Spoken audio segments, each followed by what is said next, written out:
Well, okay, you guys, I am happy to be here. This is Erica Lukes. I am here with my co host, Scott Brown, and this is UFO Classified. You can find us here every Friday night at 5 p.m.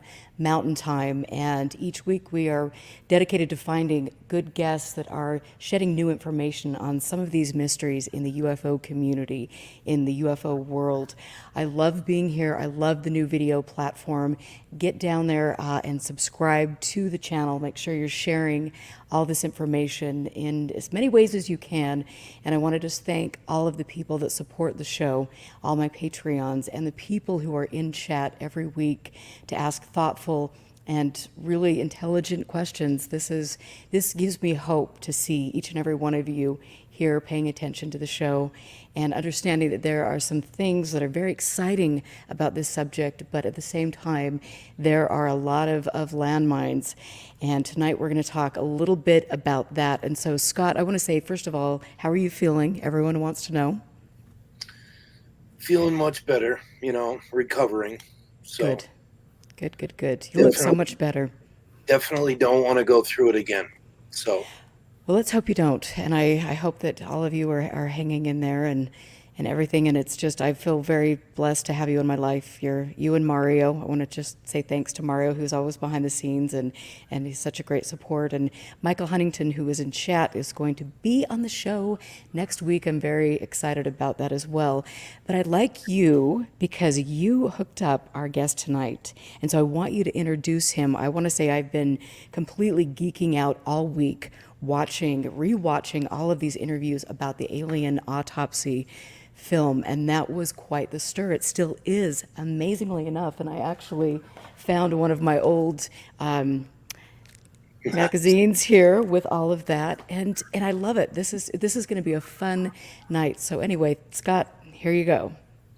So tonight's guest, we both have wanted to talk to for a while. Spyros Melaris.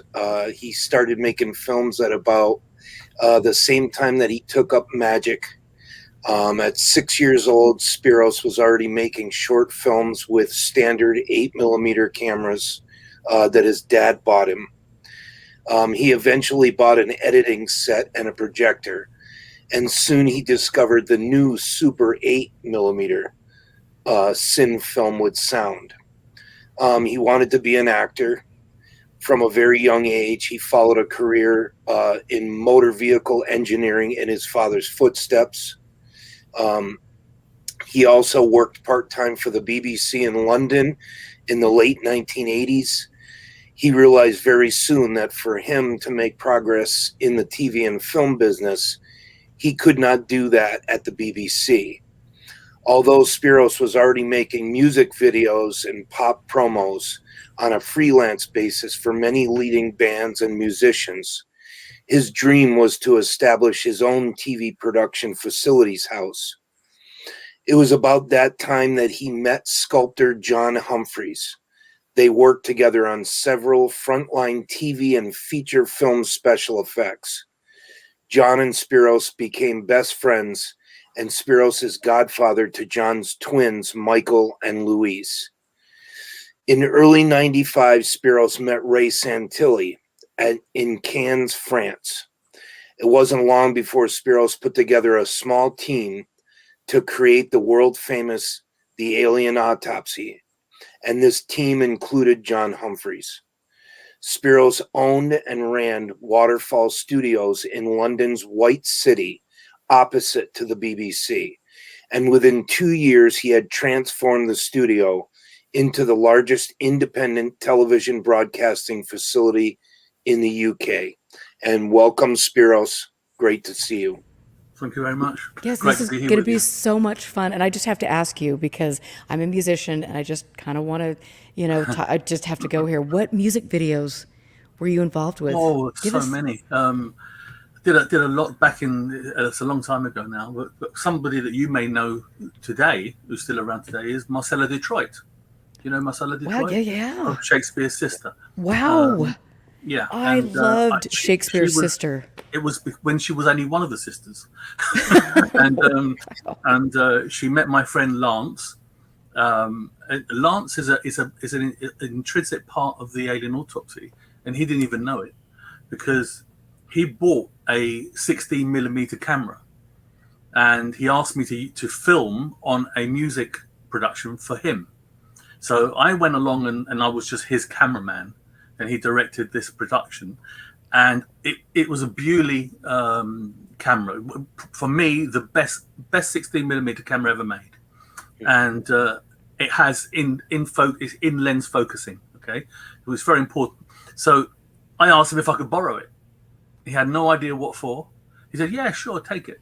Right, and I filmed part of the alien autopsy on that camera. Wow. And he married Marcy Detroit. Okay, and I just have to say, because they did a song called "Stay."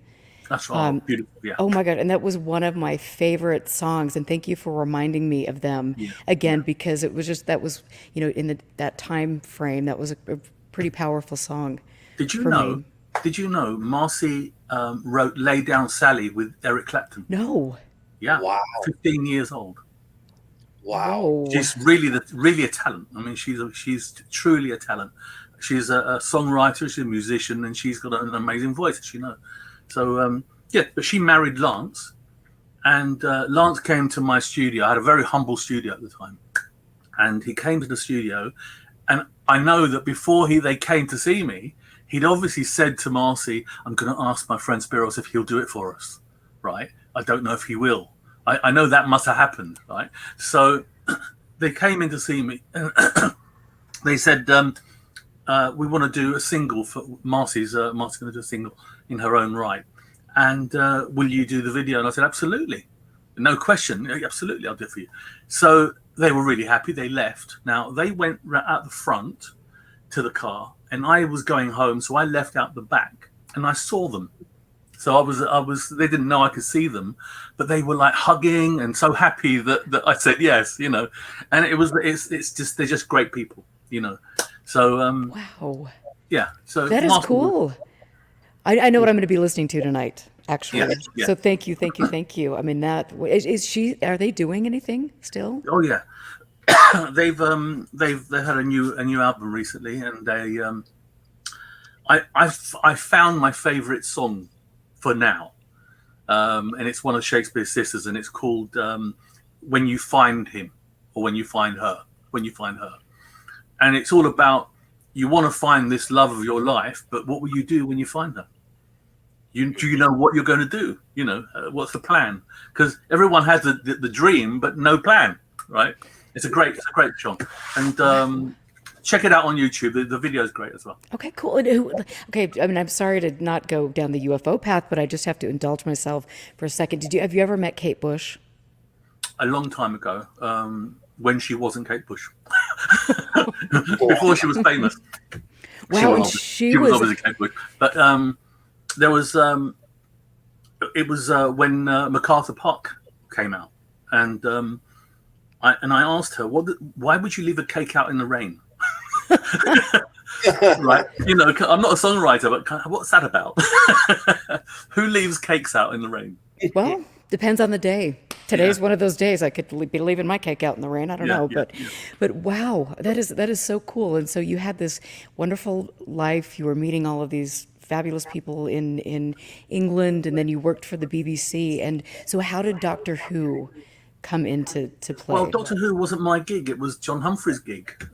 John used to make the monsters for Doctor Who. Because in the old days, Doctor Who was proper Doctor Who. It's not like it is now, I'm old school. And the most memorable things that I remember with John was when he sculpted a creature called Syl. And it's basically a slippery, slimy thing with a tail, like a horrible slimy tail, and it's a person, but it's just, you don't know how they're doing this, because it wasn't CGI. It was actually real, right? And it was a very small guy called Nabil Shabam, and he was born that way. So he's very, very small legs, and he's like this, and he had to fit into this suit that John made out of latex. And they stick him into the suit, and they'd cover him in KY jelly, so he's all slippery and slimy. And then when he needed to go to the toilet, John would have to take him to the toilet. Wow. And And he went to the toilet with him and to help him, because obviously he can't on his own. He's got to get out of the suit. And he slipped into the toilet because he was. And it's one of those. It's just one of those funny situations when you can imagine you try and hold something that's slippy, you just can't, can you? Maybe. Well, it gives me ideas for later tonight. Yeah. Just kidding. Oh my Lord. Yeah. So anyway, just kidding. I'm sorry. Sometimes it's funny. Listen, it's a funny story. That is a really funny and story. the more you think about it, it becomes funnier. But it's not. It's Nabil's a great guy, very, very super intelligent man, and he just gets on with his life. And guess what? You know what? You just brought that up. But he did a video, and it's called "The Alien in the Shed." Okay, and it was about the alien autopsy, and he plays the alien. Oh. Okay, now I've got my book out, and there's a website that comes with my book, and there's all the videos I've collected over the years, and I talk about various TV shows and things like that, and they're all on the website. But Nabil's video, Alien in the Shed, will be on that. But you might find it on YouTube. It's very rare, Okay. but it's fantastic because he's actually laying there as the alien, because it's got quite a big head next to the body. So he looks fantastic, and then he actually gets up and starts to sing, right? And it's a parody, and it's quite funny. But he, he's under no delusions about himself. He's just comfortable in himself because he's very, very clued in here, and that it makes up for everything, Wow. So yeah, very switched on. I'll have to look at that. And thanks for sharing that. I love these little stories because they're so personal, and you don't hear them on other shows. And the Shakespeare sister thing, I'm totally blown away. That's Can you see how everything is interwoven? Yeah. It's all very, very interwoven. I was saying to Scott earlier, there are people out there that were saying I couldn't have made the alien autopsy because I was injected too late, like in 2007. Well, that's only when I came forward. But when you look at the history, you see that all the major players were all together at the right time in the right place. And it dispels that nonsense because the film maintained its integrity for 10 years. 10 years, there were people who were saying it's real, full stop. And there's other people saying, well, I don't think it's real, but I can't tell you why. And that was why it kept it alive. Well, and I just have to say that it was such an amazing, not only the production, but just the extent that you went to research things. I mean, you sat down, like you mentioned on many other interviews, and you were researching ancient aliens. You were researching Cleopatra. You were researching, all of The these Bible. things. Yes, and just to kind of pull things in there, so it was playing upon some of the narratives that had been inserted into the UFO community, and so it really was a brilliant piece all around. And so tell us about how this started to roll out, because there are some people that are new to this, amazingly enough, but if you don't mind going over that again, that would be great. Okay. First of all, I'd like to start by saying I'm not in the UFO community. That's comforting. And I know nothing about the UFO community apart from the people I've met from the alien autopsy. I've met a lot because I'm mentioned in several other people's books, and they obviously contact me and say, "Is it okay?" And ultimately my name's in the book, But and I get to know them, and then I get to know a little about what they're into. But as a filmmaker, I come from the world of sci-fi. Now, sci-fi is anything goes, okay? But if you go down the road that I had to go down to make a film look real, sci-fi has to go out the window. Because the minute I put antennas on the head of the alien, or 3 eyes, or anything jokey, it becomes sci-fi. And people will just dismiss it. And the most important people I had to keep on board were the doctors. Now, a doctor worth anything in the public eye will not want to talk about an alien autopsy. Don't be silly. I'm not getting involved in that. I've got a reputation to maintain. Unless you're Kit Green. Well, Even Kit Green. But we'll get to that. We'll get to that. But I had to keep to a point where sci-fi was not there. It wasn't a sci-fi thing. It was based in reality, firmly in reality. So I decided to make my alien more human than alien, so that if a doctor sees it, the first reaction will be, it could be a diseased, deformed human. So I'd be interested in that. I'll be interested in seeing what deformities have created this. Okay. So the research was important because I needed to find out what could happen to humans that would be feasible, right? Because whenever you hear about aliens, you hear about the three fingers, you know, and a claw, so something like this, and that's just nonsense. It's just not. This is not feasible. This is going backwards, right? You'd expect an extra digit, not less. Right. So that's my thinking. All right, and then I think to myself, okay, well, is that possible? And I check it out, and there's a we call it an abnormality, but there's actually tribes that everyone has polydactyly, and what that is it's Greek. It's a Greek word for many fingers. Okay, now polydactyly, have 6 fingers, isn't unusual. It's a genetic abnormality or a defect, and what you do is you might get a finger growing out sideways like this. Not a perfect hand though. Okay, so my alien has got perfect hands, perfect feet, very organic. They don't look fake. So that was very important. So a doctor looks at it and says, well, yeah, that's polydactyly. We've seen that. So there's nothing unusual. But then this big head, okay, that's equally could be just a birth defect. But then the big eyes, okay, that's also possible. But they're black.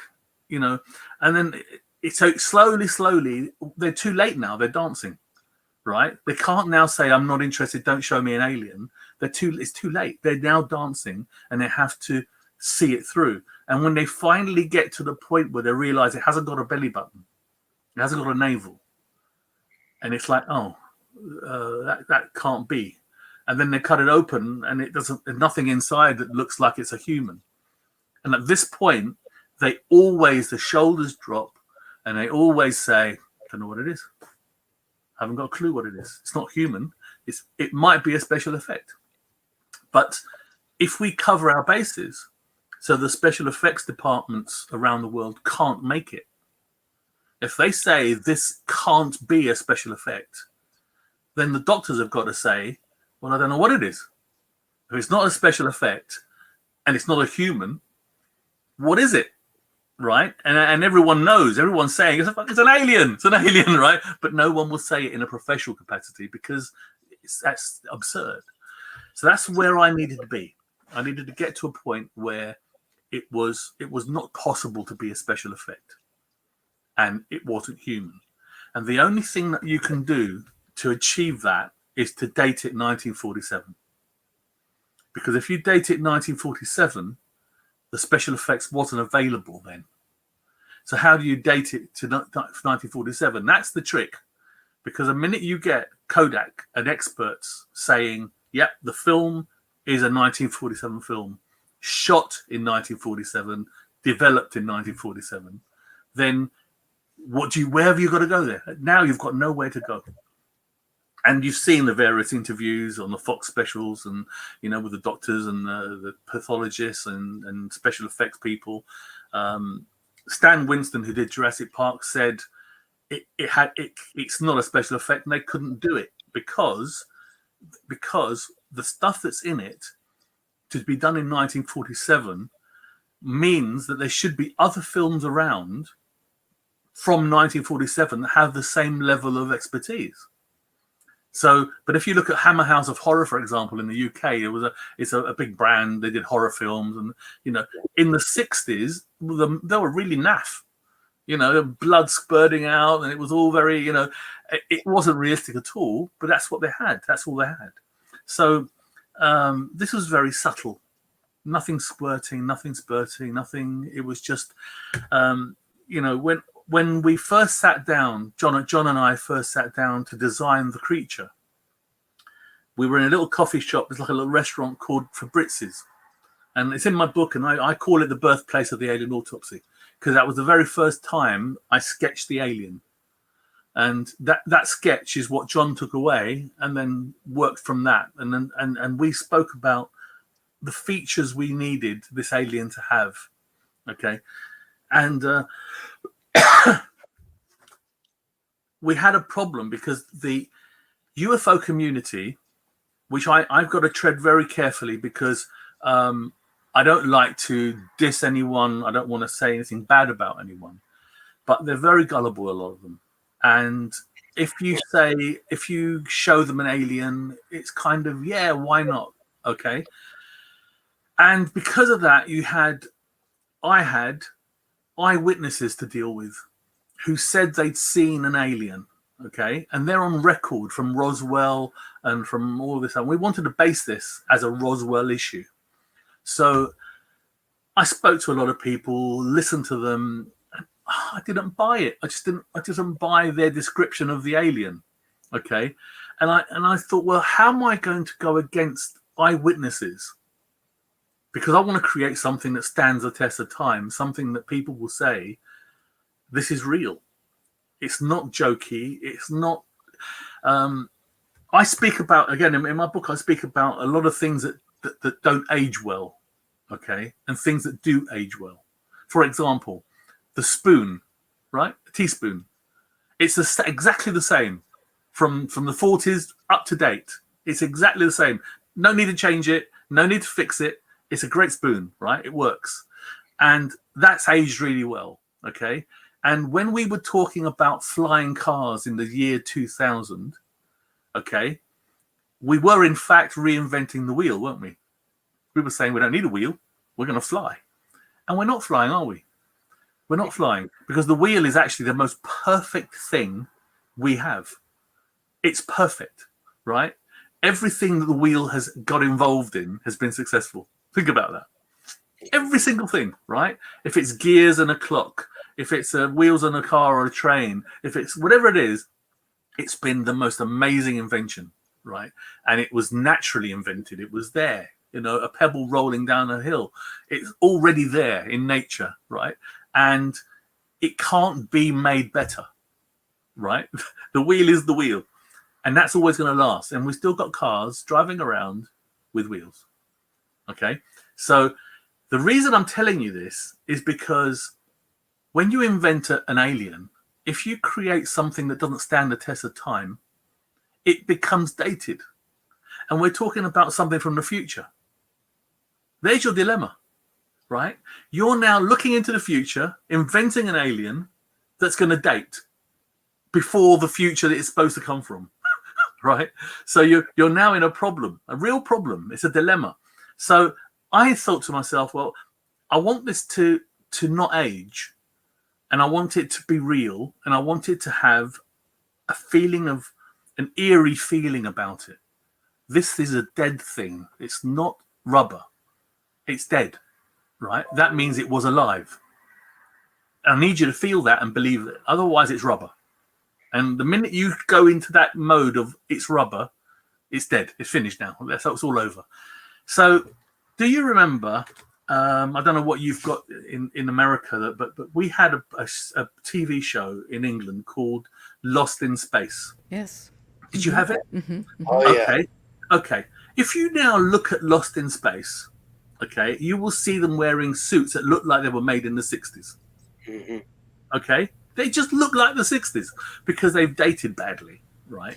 And if you look at the robot, it's got these pincers and it's this big thing, and it's like, right. Now, they were supposed to be, what year were they supposed to be in? 1990 something, I think it was.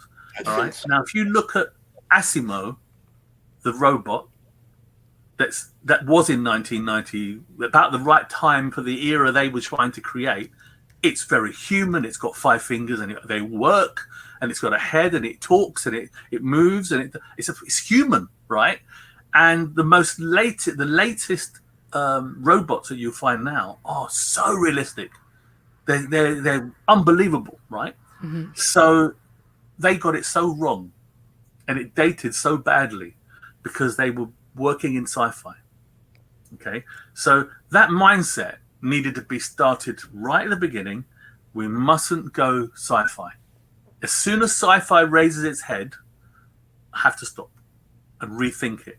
And I made a judgment call at the time, and as it happens, I designed something which did stand the test of time, which broke my rule, and that's the hand panels. Did you see the hand panels? Yes. Yes. Okay, so they're 6 fingers. Now, I made a separate film which was supposed to be bits of spaceship. Okay, this sort of thing. Okay, Yes. with the writing there, and this one says Isis. Okay, Isis is the Egyptian goddess. Now, I wanted to link up. The Egyptian concept, so that it's us in the future, but heavily vested in the past. And then you've got all of this amazing loveliness where you can go back in the past and you can go into the future. And because the past has already happened, you can hinge what you make on reality. So people go, oh yeah, that happened, right? So when I say to you, Cleopatra had 6 fingers, you go, shit, I didn't know that, right? Right. Okay. Right. And there's a lovely little thing in my book where I illustrate the shape of people's toes on their foot and determining their roots, where they come from, whether they're Arabic or Egyptian or Greek or Roman. Okay. And our alien has Egyptian feet. Okay. Now, you wouldn't know that unless you're into feet and you understand all that stuff. And as it happens, all this time, no one's ever said anything. Right? Wow. But I do talk about it in the book, and I show exactly the shape of the foot, the toes, because they go in a straight line. If you're Arabic, your big toe, and then it goes straight line. If you're Greek, your big toe is lower than your next toe, so it does that. So it's very interesting. So yeah, the detail it is phenomenal, because what I needed was, if 5 people saw the film, they all have 5 different points of view, and all of their points of view are vested in their experiences. Right. Now, if somebody knows about feet, bingo, right? If somebody knows about polydactyly, bingo. If somebody knows about, for example, on the alien's shape, if you're a sculptor, you will know that position is a classic molding position, right? But the rest of the world wouldn't. So you'd be thinking, you know what? I think it's probably a special effect, right? And I need you to do that. I need somebody to say it's not real, because it keeps it alive. The minute everyone goes, yeah, it's real, that's it. It's over, right? So we need to have people saying it is, it isn't, it is, Right, it isn't. right. Okay. The controversy. Yep. Absolutely. So yeah, and as soon as that one person says, yeah, I think it's fake, you know why? Because of this. And then someone else says, yeah, but listen, it's a 1947 film. It couldn't be, it can't be.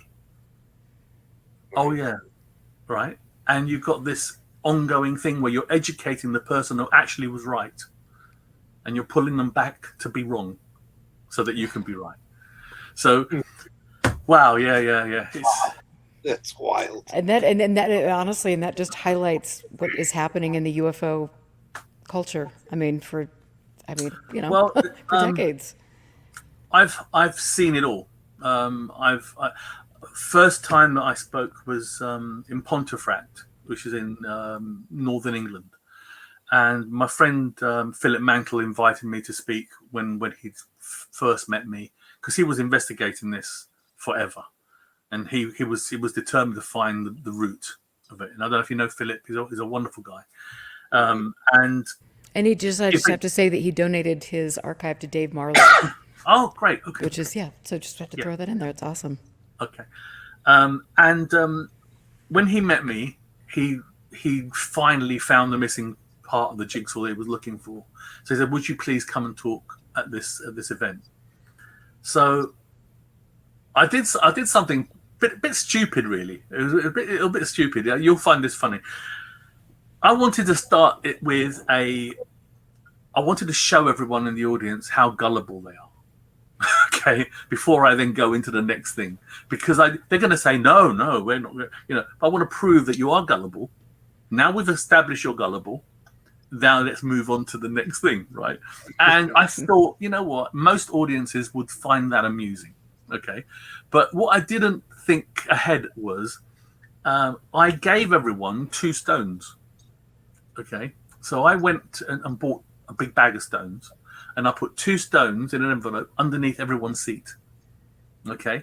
And I started talking about my visit to Roswell, and I went to the crash site where the spaceship crashed. You know, you've all heard about it, yeah. And it was amazing. And I found some stones on the ground, and they had very magical properties. See, everyone's going, "Oh!"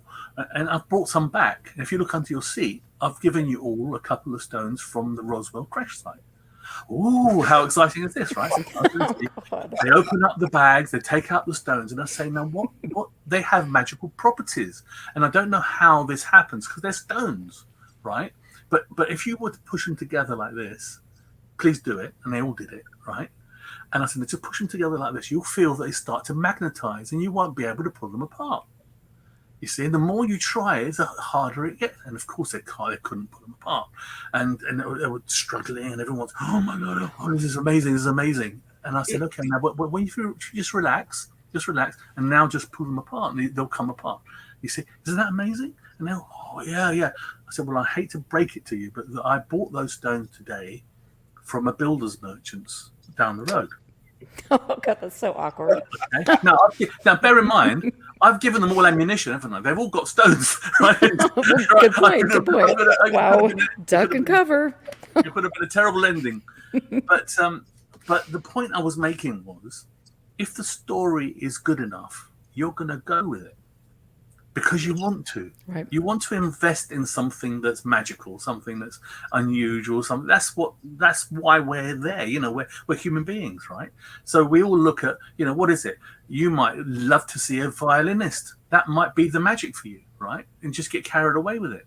But other people see other things, and ufologists suspend their disbelief because they want to believe. Why shouldn't they, right? It's not a crime. It's a good thing. But I wanted to show people with my film that you shouldn't believe everything you see. And we went to great lengths to say, you've bought it hook, line and sinker, and now I'm going to show you that it's not real. That was the original intention, was to do a show straight away, like 2-3 weeks later, and show how we made the film. That's how we were going to make money. But Santilli was selling the film and realized there was a lot of money in the film, and we wasn't aware that he was doing that. And that's another story. But the idea was to put out there a huge psychological experiment on the world, right? Something that's going to make them stop and say, do aliens exist, and are they visiting our planet? Right? They're the questions that are being answered by this film. Okay, so I didn't realize how big it would be, because I thought, you know what, America, maybe England, that'll probably be it. You know, every country in the world did a documentary about it. Every newspaper, every magazine, it was everywhere. Pre-internet. It went viral pre-internet. You know, 2 billion people saw that image. And I used to travel quite a lot, and I'd be in a hotel in Hong Kong, and I'd put the television on, and there it would be. And it would be, you know, another time I'd be sitting in my living room, I'm watching Seinfeld, and they're talking about it in the park. You know, Kramer and who was it? And Newman. You know, what do you think of this? What do you think of that alien autopsy? You know, wow. And I'm just thinking, well, my God, you know, this has touched a lot of people. Mm-hmm. And the psychological experiment didn't come to fruition because all we did was create a new religion. It just became somebody else's new religion. So, yes, people, you've got to stop and you've got to ask questions always, right? Yes. I had a conversation with someone a little while ago who said, oh, I saw a UFO. I said, well, that's okay. Everyone sees UFOs. They're unidentified, right? So are you saying it's an alien spaceship? Because if you're not, we've all seen UFOs. Yeah, definitely alien. Why is it alien? Because the way it was moving, we have nothing that moves like that. I said, well, what was it doing? It was moving really fast. It was doing this, right. So we haven't got an airplane that does that or can do that. Okay, well, I'll buy that. Okay. So I said to him, but if I could show you that I can recreate that and it won't be real, and it answers your question that we've got nothing that does that, but I can show you it, what would that do to your perception of it's alien? Would that stop you from saying that now and say, well, until I know, I'm not going to do that? Yeah, he said, go for it. So what I did was I went on Facebook Live. Now, bear in mind, it's me, okay? Bear in mind, it's me. And if I scream wolf, no one's going to believe me, right? It's me, right? So, and I've got that going against me. So I went on air and I said, I don't know who's going to believe me because I've shot myself in the foot. I don't blame you if you don't believe me. But for the last few evenings, I've been watching something very unusual flying quite low from my back garden, and I don't know what it is. And it comes quite regularly. And I'm here tonight with my camera, and I'm going to try and show you live if it appears. I've got loads of people watching. Everyone's bought it, right? It's me. What are you doing? Have I taught you nothing, right? And they're all watching, right? What I did was I took a very small torch, flashlight. I taped it to a branch on a tree, okay? And I was filming the darkness of the sky here with a few stars. And all I had to do is come a little bit into shot, and there it is. Okay, so I can bring it into shot anytime I want. Okay, but it's not me moving, it's it moving. Okay, so me doing this makes that come into shot. Okay, so I said, no, here it is. It's here. It's hovering above my garage. Can you see? And then I said, and the unusual thing is, I don't know if it's going to do it in today, but it moves in really unusual ways. Look, right? And it darted around all over the place. We've got nothing that can do that, right? And my friend was watching, and he was just laughing. And then I walked up the garden, and I said, actually, all it is, it's a torch. And I've taped it to a branch, and I took it down, and I showed them what it is, right? And I said, don't believe everything you're told. Ask questions, right? And of course, I caught them again.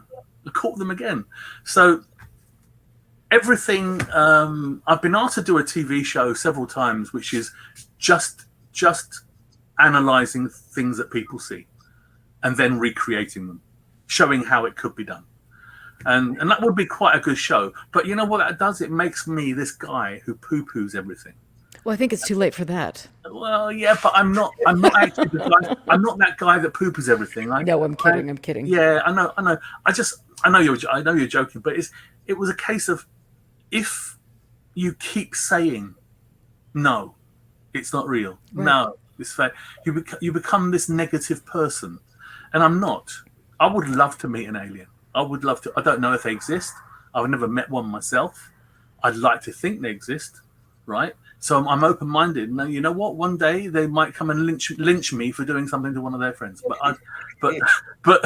and I'd have to explain to them, no, it wasn't real. But But I think that's a great point, though. I mean, and it's hard because Scott and I have, we've had experiences. We have an open mind, but we've also learned a lot in the subject and watching different people and watching ufology as a whole. And it is quite shocking to me to step back and look at everything and to look at the lengths that people will go to cling on to their belief systems when clearly it has been shown with more evidence than you could ever want that something is a hoax. Yeah. And that's, I mean, it's been, we had that experience recently with the Travis Walton case. I've been, talking a lot about a specific ranch and questions that I have about things and different actors in the subject who have been shaping narratives for decades, and yet people aren't holding them accountable for putting forward information that is just absolute garbage, which we'll talk about a little bit later. I'm sure, Kit Green, Hal Puthoff, and some of those people come into my mind at least, and probably people that listen to the show. But I want to ask you, because you've got some great questions here, where is the body now? Oh, I'll explain before I answer that. We don't have it anymore, but I'll tell you why. Because people need to understand where we were at that time. Okay, when I met Santilli, he showed me what he called an alien autopsy, and it was a film called The Tent Footage. And this footage was made by some people in Milton Keynes, just outside of London, and I've since met them, and it was clearly a fake. I knew it was a fake when I saw it.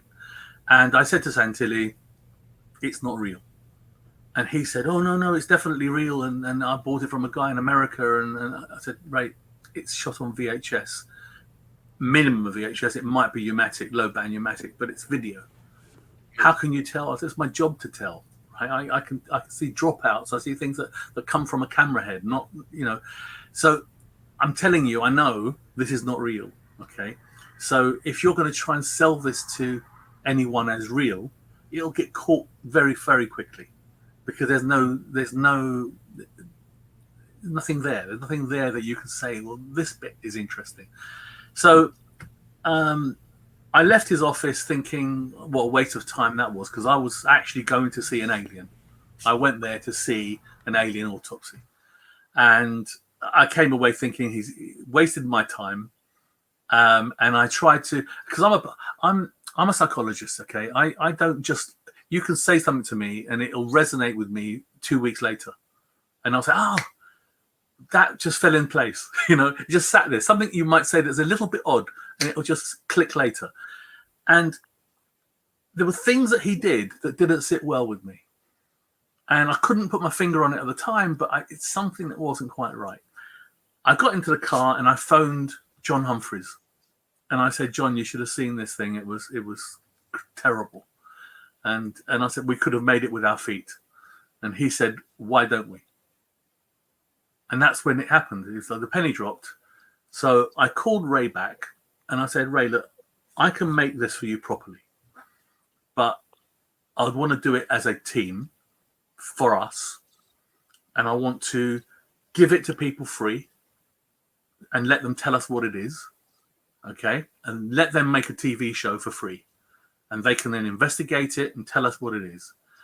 And then once it's maintained its integrity, we will then make a documentary that shows how we made it. Okay, and then they get to buy that documentary because they've now got an interest, because they've already got a follow on to the previous. Win-win. Okay, so that was the deal. Santilli agreed, but he had to borrow the money for his share. And his investor, a guy called Volker Spielberg, I'm not even sure if Volker's with us anymore, because I think he was up in years at the time. I'm not sure if he's around still. But Volker said at the time that he would put up the money, but he wanted it back before it was exposed. He wanted his money back before it was exposed, because he felt that once it was exposed, it might die, and then he wouldn't get his money back. So what Ray agreed to do was to have me make this, okay, which is Roswell, the footage, okay. And what this is a documentary which has the voice of the cameraman telling us his story. It's all made up, telling us his story. And then at the end of it, the uncut alien autopsy in full, and he built that as a collector's item, and it was basically tell us what you think it is. And he sold that video to get Volker's money back. So again, no claims, no nothing. This is the film that you've all heard about. You can buy it. So Volker was supposed to get his money back, and every time I asked him, no, we haven't broken even yet, he's not got his money back yet, we can't go public yet, we've got to wait a bit longer. So it just didn't get exposed, and it maintains integrity. And every time somebody spoke to Santilli, they raised an objection that he would have to fix, and they would say something like, "We want to talk to the cameraman." Well, you can't because he's private. He doesn't want to be known. Well, we want to ask him questions. Okay, well, if you ask him questions, he'll answer the questions. Okay, but he won't talk to you. So what we did was, Ray said, I've got a problem now. What am I going to do? We need to film this guy answering the questions. We haven't got a guy, right? So I said to him, what we'll do is I'll go to Los Angeles. I'll go to Hollywood, find somebody in the streets living rough. I'll make them up, put them in a hotel room and film them in silhouette. And he said, why can't we do it locally? I said, because the accent, you're never going to make, unless you can find an American in England, right, that isn't going to talk. That's the problem, right? So I said, an English actor putting on an accent, it'll be found out. It'll just, you can tell. So I said, the best shot we've got is to find a guy who's living rough, who's in his 80s, and film him. Because he's not going to be around very long. He's 80. He lives in the streets. He hasn't got a television. He's not going to see it. And it's our best shot, you know. So that's what we did. But to get back to your original question, the dynamic of the film and the group we put together was my team and Ray's team. Now, I can't control Ray's team, but I can control my team. And my team mustn't break my word. I gave my word. I'm not going to discuss this until we've broken even. So, and I signed a confidentiality agreement. But I don't know that, say, for example, John, who had young twins at the time, and a family, and is an artist, you know, he needs money, right? So I don't know that once this becomes a big story, that he's not going to take £20,000 for one photo and his story, okay? Because £20,000 is a lot of money at the time. I had a Porsche, a new Porsche at the time, cost me £10,000. So £20,000, it tells you it was a lot of money, you know. So, and that's what they would have paid for a photo, for a single photo, for the newspapers. So I didn't want to give that temptation to any of my team. So I didn't allow any photos.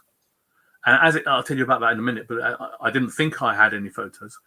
And everything that we had, I said to Ray, look, I'm going to give you everything that we've got so you can store it, so that I know that if anything goes out, it's from you, right? It's no question it's from my team.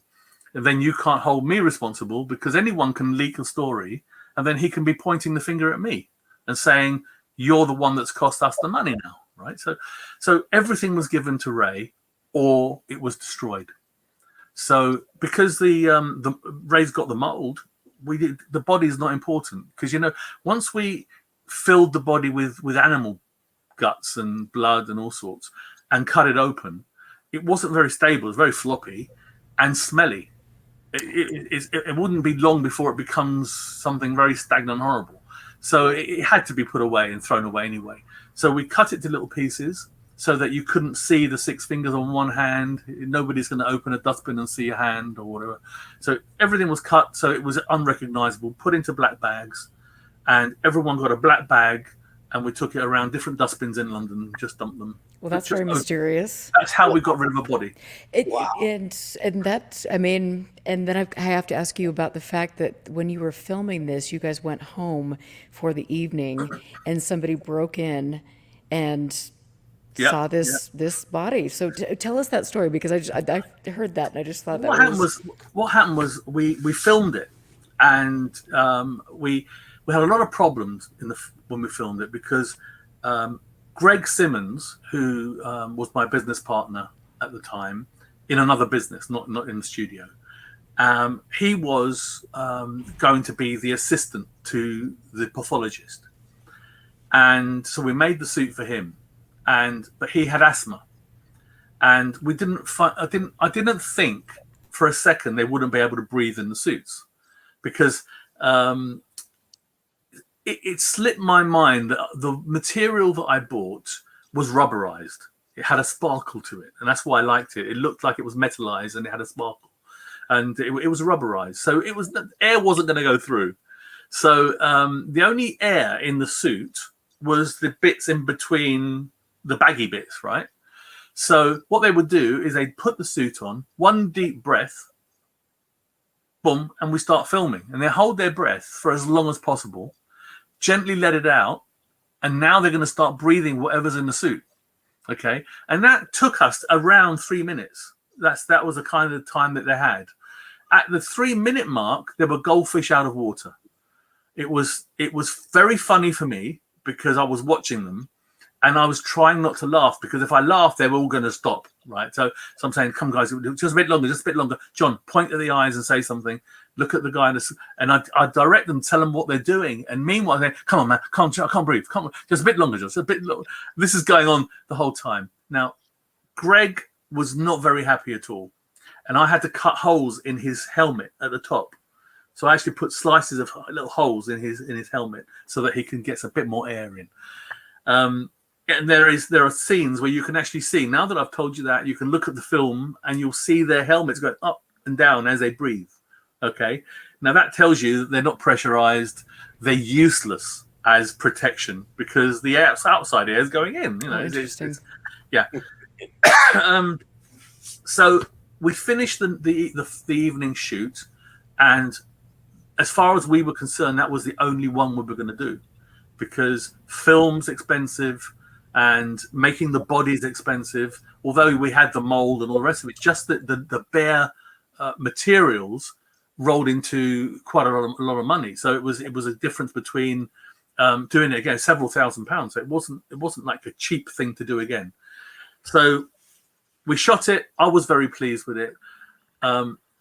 I did a couple of little bits of experiments that I was going to cut out because it didn't work out, and I'll tell you about that in a minute. But with regards to the end of the day, when you're working in a film with guts and gore, and it's like a special effect type environment, you don't see a dead body, you don't see blood, you don't see anything. What you see is a rubber dummy, fake blood, actors.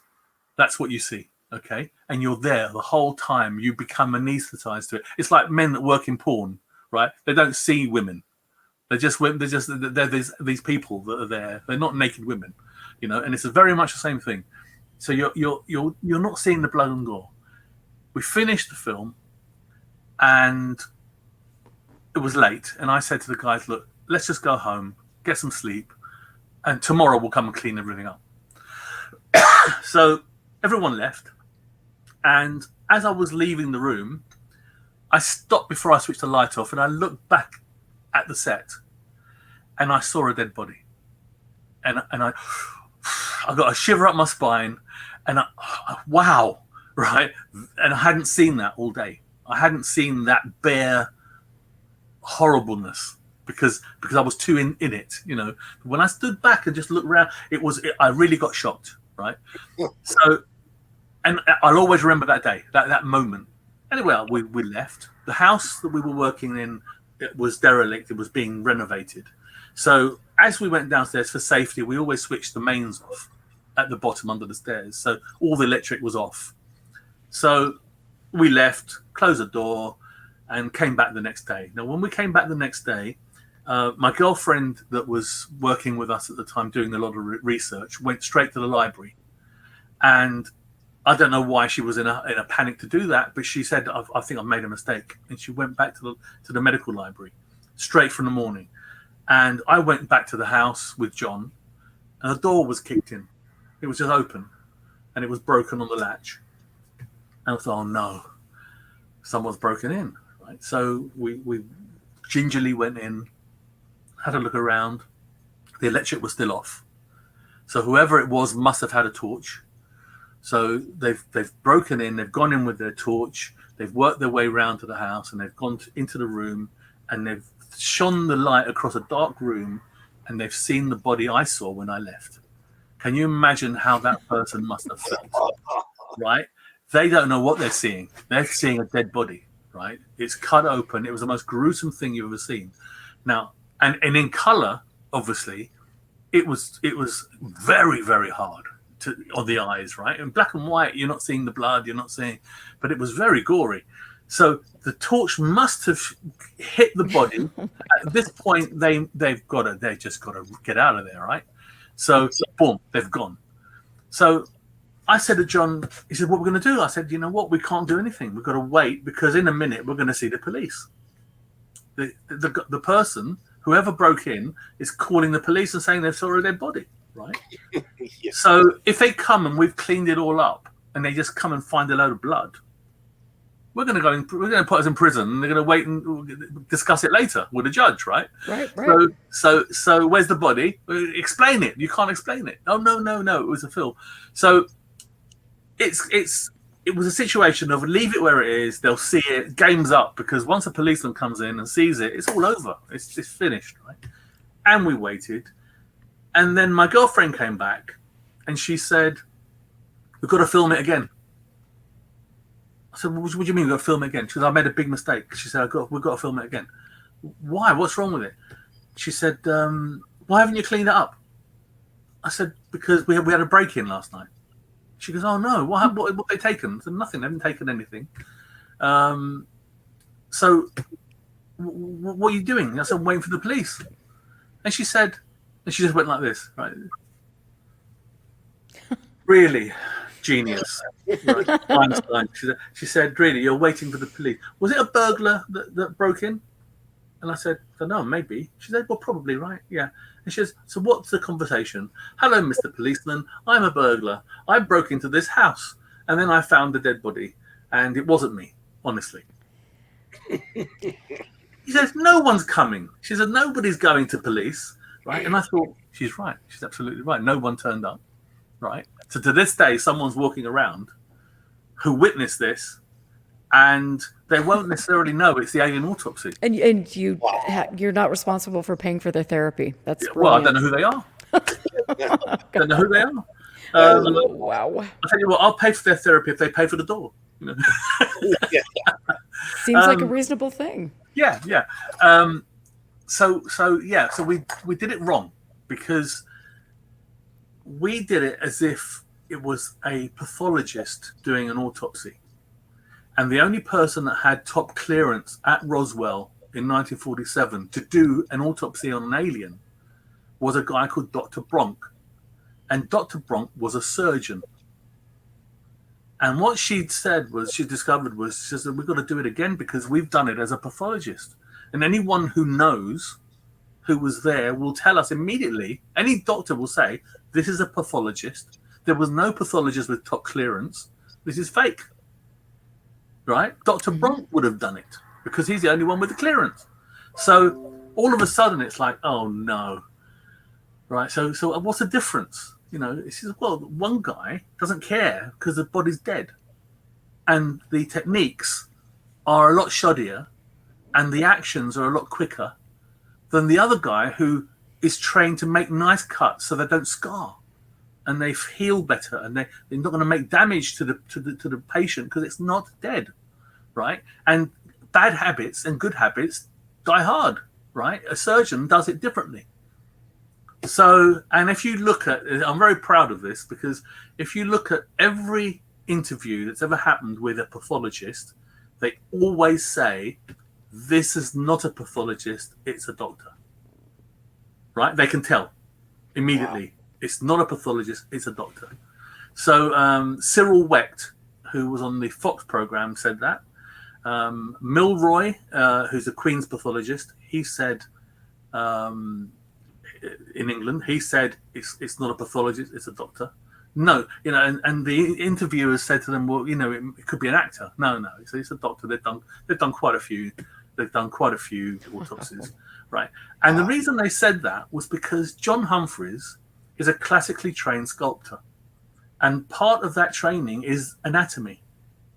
He knows where every muscle is and every bone is, and he studies bodies, right? Because that's his thing. So he knew his way around the body. So when he made it so that's why it looks so good, because it's organic. It looks like it could be flesh and blood, right? Where other people that make aliens, they just don't think through. and they make it sticky and thin. And how the hell is this big head being held up with this little neck? You know, It's like Skinny Bob. In fact, we yeah, have a question about Skinny Bob that I just have to ask you. What did you think about? well, it's a puppet. It's a puppet. I think that sums it up. Let me tell you something about making a hoax. Okay, That's what I thought too. if you make a hoax, okay, depending on how much money you've got, I'm not going to sound a big-headed if I say this, but please don't take it that way. And also how much skill you've got. Okay, it depends on what you create. Now, if you create something with hands, they're very hard to do. Okay, so if you see an alien with its arms down like this and no hands, big telltale. Okay, next thing, if you see no legs and no feet, okay, big telltale. So when you look at somebody an alien sitting at a desk, okay, and all you've got is a head and no arms, they're like this, okay, and it does this, okay, it's somebody's arms up there, and you can blink, you can move the eyes, and you can move the mouth, and you can make it turn, you can do all sorts of stuff, and it looks fantastic, right? Because you spent the money on the eyelids moving, right? So you spent the money on this animatronic here. It's just a little bit of a linkage and a couple of wires on your fingers, and when you move the wires, the linkage moves. So you spent your money on the eyes because that's what everyone's going to focus on. But here's the other big telltale: what else is in the room? Okay, because if you're going to do this, everything in that room has to be right. Because if you've got anything out of date, out of time with the time you're supposed to be in, then it's going to give it away. So the easiest thing to do is to put it in pitch black. Nothing in the room. Okay? So, Skinny Bob. Tick the box, tick the box, tick the box, tick the box, tick the box. They've done everything wrong, right? So then you look at I think the Skinny Bob, is that the one where there was a full body shot? Yes. Yes, in a little kind of pajama suit. So it's like a child with a big head. Yes. Yeah, standing there like this. Well, look at the hands. Look how crude they are, and look at the way that it's standing there. It's that shot. They should have not gone there because that gives a lot away. Because that's a person. It's a small person inside a suit. And that 60s thing's going on. That suit's got that 60s thing going on. Mm-hmm. And you've also got this head that when you see it as a head and shoulders, right, the only thing that's selling it to you is the fact the eyes are moving. Right. That's quite a good look, right? That's quite a good little effect. Now, when I was talking to you before about going against the eyewitnesses, you know, when you've got eyewitnesses saying, I've seen an alien and this is what an alien looks like, and I don't want to make that alien. I don't like that alien. I don't think that alien sounds very good, right? But that's what they say they saw. Okay. I've got to do something that's going to make them go, oh, yeah, that could be it. We got it wrong. Maybe that could be right. And what I didn't like was the black eyes, the solid black eyes. Because anyone that's used a camera, anyone who knows anything about cameras understands how lenses work.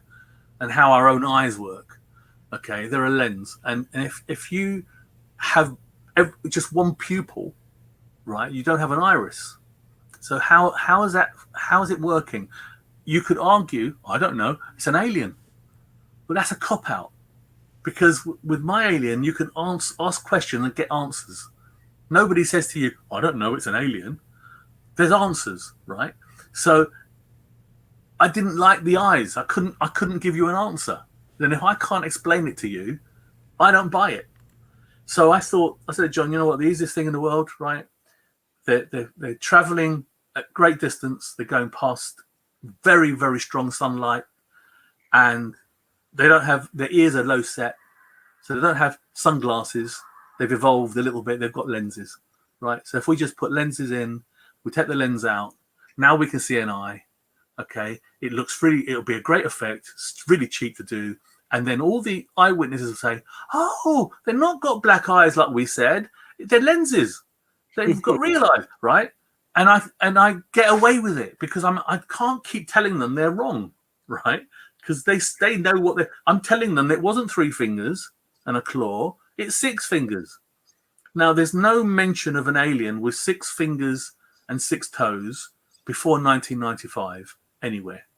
Every eyewitness report, nobody saw an alien with 6 fingers. After we made it, everyone said, "Oh yeah, that's what we saw," because they want to believe it. So I've got to tread very carefully, and I can't say to people, "Your religion is stupid," right? I can't say that because I'm not a Christian. I'm brought up a Christian, but I'm not a religious person. My mum's very religious, right? So I can see the benefit of her religion for her, right? So I want her to have that. I don't want her not to have that, but I don't want it. I don't get anything from it at all. So it's not about what I think. It's about what's right for you, right? So if you want to be in the UFO world, ask questions and then settle for whatever you want, right? Because you might just want to believe point blank and that's it, and that's okay. But sci-fi needs to stay. When you're talking about hoax, sci-fi needs to stay over there. It can't be part of this, and that was the biggest challenge. I started telling you before, when we made the first autopsy, there was one bit that I wasn't happy with because I persuaded myself that there's no such thing as sexuality in a dead corpse, right? It's a body. So is it a vagina? Isn't it a vagina is the question, but we don't care because it's not sexual. This is a dead body, right? In a medical environment. So I persuaded myself that the doctors would look at everything. Okay. But I was wrong. Because the minute you start to do that, it takes a completely different turn. And we had John looking at the vagina and because it was asexual. It's not a woman and it's not a man. Okay. So that's what we were trying. It doesn't reproduce, hasn't got a belly button. It's a clone. So we created this whole thing so it wouldn't have extremities. Because as you evolve, your ears become small, everything becomes smaller, nothing sticks out, you become more streamlined. And so you wouldn't have a penis, you would be more streamlined. Okay. This is the design. Okay. It's just made up. But when we filmed John looking at the vagina, it suddenly turned into a porno movie. It looked like a porno movie. It felt like a porno movie. It just was wrong, right? So I just said to John, you know what? I'm not going to use any of that. It can't. It looked crazy. It looked terrible. And but at the time, though, in the mode of a medical situation, it felt absolutely okay. But it was such a bad call. It was a really bad call. The second time we shot it, because we had to shoot it again, I didn't do that whole thing. Didn't go there. So it was good to have that rehearsal, really, because otherwise it would have been a lot shorter. Absolutely. And so I have to ask you because, Kit Green and Robert Bigelow and Colm Kelleher come into play so much in spinning narratives and things. And I know that from what I understand that Colm Kelleher was sent a portion of the film from Phil Mantle. Is that correct? No. Okay. Okay. First of all, I'd like to say, just for the record, there is no real film. Full stop. None. There never was any. There never is. There hasn't been any. I've never seen any. None of my team has ever seen any. Santilli never showed us anything. Okay. So, and that's very important. And I've always said this. And people say, "Oh yeah, but maybe there was, and it got damaged, and it was." No, there wasn't any film. Okay, it was a fake film in the beginning, and I made a new, better fake film. That's all. Okay, he knew it was a fake film right at the beginning when he showed it to me, and we've proven that. We've proven that he's accepted it was fake, and he was peddling it as real. Now, guess what? We've gone full circle. 25th anniversary, and Santilli is now telling us that No, actually, yeah, it's a recreation. This is a recreation, but there are real elements, real frames in this fake in there somewhere. Okay. And I asked very simple questions, right? I'm a filmmaker. When you edit something, anyone that edited anything, they know every frame because they go through and they rewind and they see and they go back and they see. You know every frame and you know every cut. Okay. So if you said to me, show me the frame that's real, I could show you it if it was, but there isn't any. So I asked Santilli, well, I'm the only one I know has edited this. And the released footage that you've put out is actually my edit. So I know there's no real film in there, but I'm going to give you the benefit of the doubt. Somebody else, you're saying, has edited some real film into my fake film. And if we're going to buy that, why can't we speak to this person who can show us the frames? Right? That's fair enough. It can't be secret anymore. What, we're going to hide the guy that edited? Why? You've admitted there's a frame in there, or however many frames. You've admitted it. And this guy shouldn't have a problem, or this girl shouldn't have a problem with showing us where it is. Of course, it's not seen.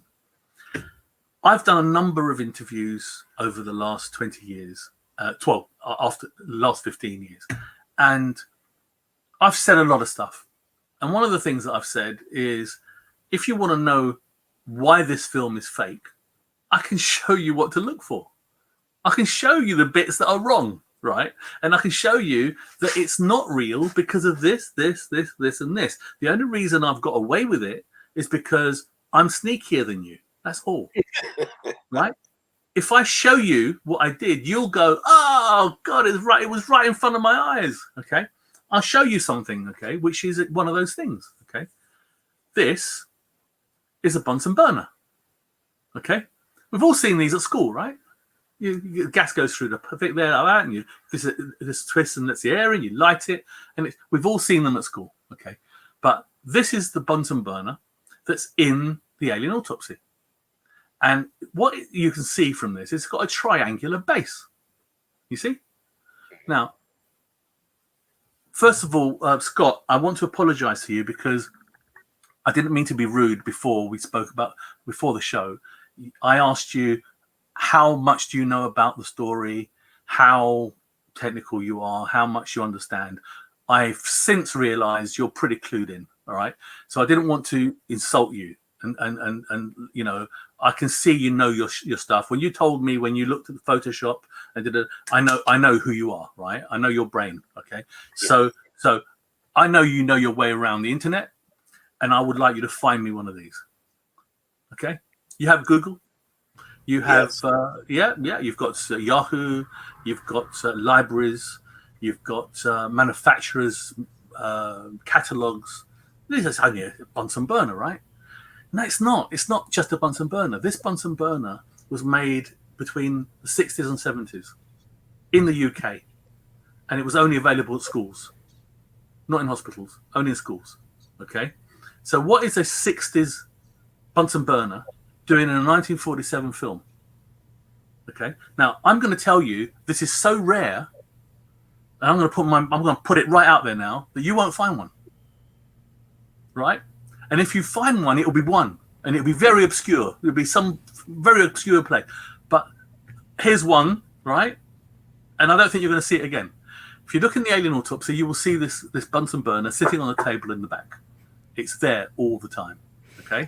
So any shot where this Bunsen burner is in, I'm telling you, is fake. Okay? Now, the $1 million frame that Santilli tried to auction has this Bunsen burner in it. Okay, that's the first thing. That's the first thing. But he didn't know that because I've never spoken about this. I held this back from my book. Okay, but it's time now. It's time now because this is nonsense. The $1 million frame is the ultimate fraud. It's is not. I don't want to be a part of that. I don't want to be people are saying to me, "Oh, are you going to get part of the $1 million?" No, I don't want a part of anything. I'm not involved in it. Now. But it gets better. It gets even better than that. Okay, we'll talk about Grant Cameron and all the others in a minute. Okay, but let's talk about the frame. Okay. And Because did you send us a slide of one of these? I sent you some slides. Okay. Yeah, That Okay. is. Now this slide shows at 49 seconds. At 12 frames. That's the very first picture you see in a sweeping shot that contains the one frame that they're selling on auction. Okay, and the last frame of that sweeping shot is at 55:08. Okay, now that means that anything in that sweeping shot which is uncut has to belong to each other. So that table is fake. Okay, and if that table appears in all of the frames leading up to the $1 million frame and it's in the $1 million frame, the $1 million frame is fake. Okay, that's just one thing. In the background there, you'll see the triangular base Bunsen burner. Right. Okay. Yep. Okay. You're in America, right? Mm-hmm. yes. Okay. And in America, you have electrical outlets like we have, and you plug things in, and they work. And you have them when you've got two. Do they go up and down, or do they go sideways? Up and down. Up and down. That's right. In England, they go sideways. Okay. And I made the mistake because when I built the set for the Alien Autopsy, I put them sideways because that's how we do them here. Okay. Oh. So now we've got another thing in the frame, which is sideways electrical sockets. They should be up and down. Okay. On their own, you might say, well, we could forgive that. Okay. But would you forgive it if it was one thing, two things, three things, four things? How many things do you need to be wrong before you establish it's wrong, right? So we've got the table. That autopsy table, I built it. It's my design. Doesn't exist anywhere else in the world. So if you go to your Google again and search autopsy tables, you won't see another one like it anywhere. Not in history, not in manufacturers' catalogs, not in anything. Okay? So the table is fake, 100%. The Bunsen burner is a 1960s Bunsen burner. This is my book, by the way. I'll get back to that. I'm just okay. Yeah. So okay, now this is the $1 million frame. Okay, now there are actually 3 frames in a piece of strip of film here, and the bottom frame is actually the frame that they tried to sell for $1 million. Okay, now what I'm going to tell you now, Scott, especially you, because I think you're gonna fall off your seat in a minute when I tell you this. Because I know you found the shot there, you found the frame, right? Yes. Yeah, you went through the film and you found the frame, and there it is, that lovely little Bunsen burner there in the background. You see it? Bless it. But here's the bit you're gonna love. Okay. When we got the film authenticated back in 1995 as a 1947 film, what we did was I put a leader on the film that we shot, and that was genuine 1947 film, and that's the bit that we gave them to test. It was of 3 steps, so nothing to do with the alien autopsy. The first gentleman that did the test was a guy called Bob Shell. Now, Bob Shell investigated the clips we gave him. We gave him 3 frames. That's what he wanted. And he wanted the 3 frames to check whether or not it was 1947 stock, whether it was developed, shot in 1947 or thereabouts, and whether it was developed soon after. Because there are tests that you can do to tell you all of those things. Okay, but you need 3 different shots. So one of them you need to punch a hole in it. Another one you need to add some chemical. So you destroy those 3 frames in essence. And what Bob Shell told us was something that you can investigate yourself, and you see that it's true. The film that I have looked at, he said, is Kodak Super XX. And Kodak Super XX was made in 1947. It was issued to the military. It showed a square and a triangle as an edge code, which told you it was one of 3 years, one of 1927, 1947, or 1967, depending on the year you're looking at. We knew it wasn't a 1927 film because the makeup of the film was not available in 1947. So it was 1947 or 1967. Okay. Now, the killer sentence that he said in his report, it's in my book. He said, Super XX film is designed to be processed as a positive image. That is to say, you don't make a negative and then print a positive from it. Okay. Now, I shot the Alien Autopsy on Fujifilm in 1995, which was negative. Okay. Are you there? You with me, right? Yeah. So how are we selling a 1947 Super XX frame, which is a negative? Which is in negative. It can't be, right? That's it. Wow. Right? But Santilli hasn't got that knowledge. He doesn't know what he's doing. All he did was he chose a frame that didn't show the suits, because I said in numerous interviews that the suits are fake because I made them. They don't have an air supply. They don't exist anywhere else in the world. If you look at them, they're not even sensible, because the visor is so small you couldn't see anything out of it. If you were trying to do an autopsy, you'd have a massive visor, a full face visor. You wouldn't have a little tiny window. And the reason there's a tiny window is I don't want you to see the person inside. Okay, because you recognize them. So the suits are fake. All right, the table is fake. So what does he do? He selects a frame that doesn't have the suits in them, and that you can't see the holes, the punched holes in the table, because those punched holes are completely my design. They're nothing like it anywhere, right, in that shape.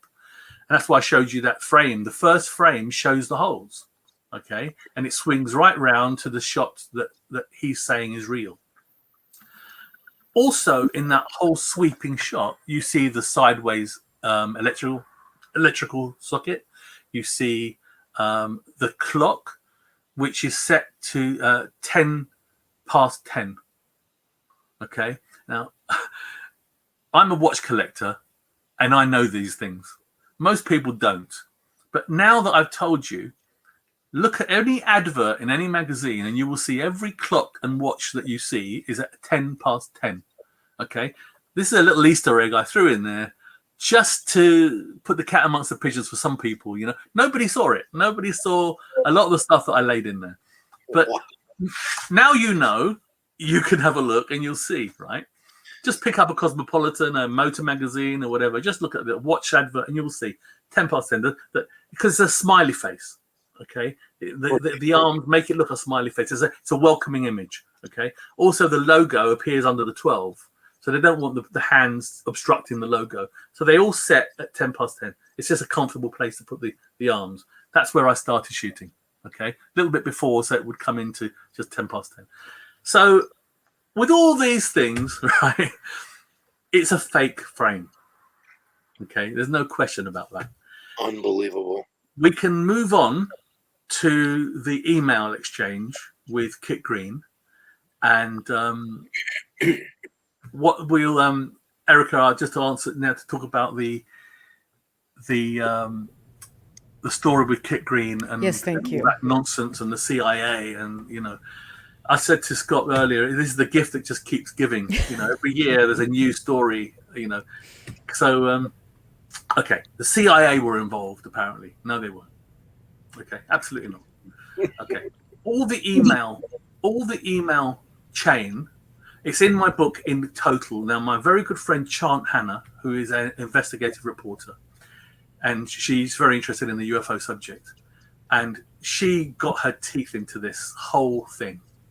And there's a memo chain, and there's also emails going back and forward, where Kit Green says he saw my film before I'd made it. Okay. So that makes everybody that doesn't believe me, they go, oh, yes, we've got it's a smoking gun, right? The CIA, the guy was in the CIA and he saw this film. Spyros is lying. And then what you do is you look at the email addresses. Let's start there, okay? and you find that the people with Singapore email addresses who have never been to Singapore, that never lived in Singapore, never worked for General Motors. Okay, Kit Green did work for General Motors, but his email address on a couple of emails changes. Right, the syntax is all wrong. Then what he does is he contradicts himself throughout the chain. He says, "What I saw, the cadaver," he called it a cadaver, the body, is real. Okay. Then in another one, he says it was pretty faked. Right, in the same chain. It's either pretty faked or it's real.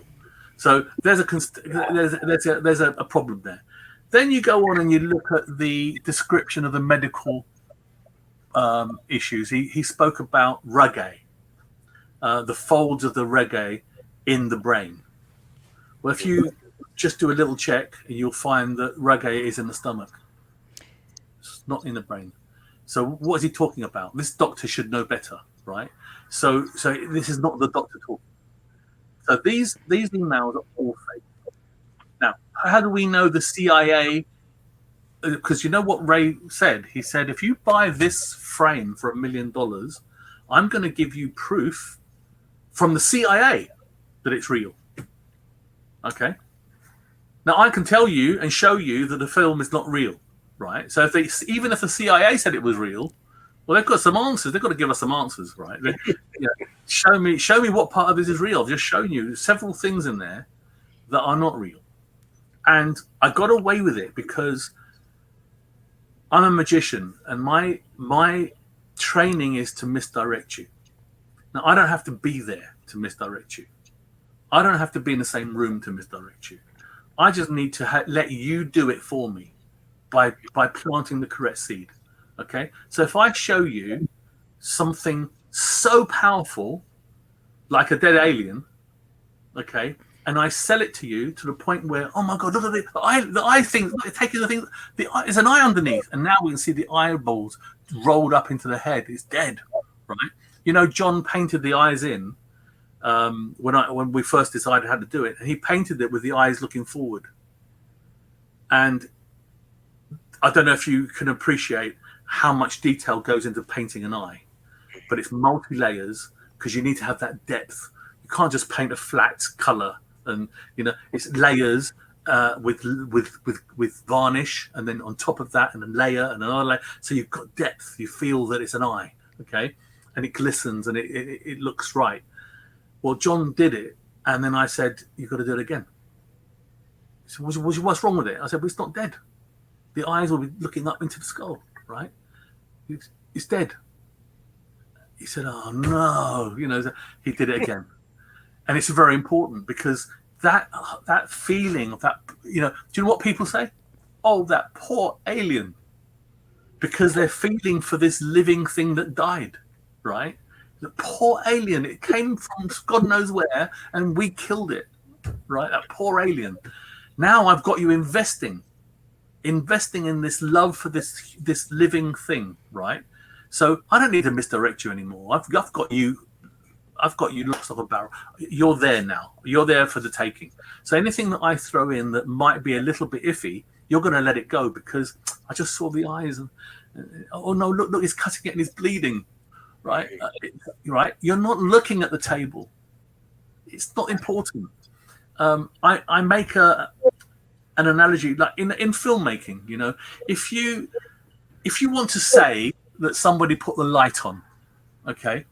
You don't need to show the man or the person or the woman switching the light on. You don't need to do that. Because if the light goes on, somebody must have switched it on, right? So your brain says, that's happened. Don't need to see it. It's invisible, right? If I said to you, there is a light bulb in this scene. Now, I'm watching your frames now, right? And I can't see a light bulb, okay? But I know there's a light bulb. I don't need to see the light bulb. I buy it. You don't need to prove it to me. I know. Show me there's a light bulb. I don't believe you, right? Why would I? And do you know what else? I don't need to know what kind of light bulb it is. It could be a square one, a round one. It could be big, it's small. It could be anything, right? It could be candle shaped. I don't need to see it. It's a light bulb. I bought it. There's no conversation to talk about. There's no nothing. It's invisible, right? So now that you understand that concept, that there is something in the room and you can't see it, I can now pull all sorts of stuff on you. I can make you think things without you seeing them. Okay? So that's what this film's about. It's about making you look where I want you to look and not see this Bunsen burner, because it's not important. This is invisible, right? Of course there's going to be a Bunsen burner in a laboratory, right? Now, when I first thought about using this Bunsen burner, I didn't know it was wrong. I thought a Bunsen burner is a Bunsen burner, right? And I just went with it. And I was right, because that's what you think. A Bunsen burner is a Bunsen burner. Why? Nothing to see here. It's invisible, right? Now, but here's the other thing, right? Getting back to that sci-fi thing and the reality thing. Well, I'm writing a script of what I'm going to film, okay? And I'm trying not to make it sci-fi. And I've got a Bunsen burner, and the director in me thinks, what a great opportunity. I'm going to get a gas bottle. I'm going to link up the gas. I'm going to light the flame, and then I'm going to film through the flame, and everything's going to go like this, like you see in the cowboy films in the desert, right?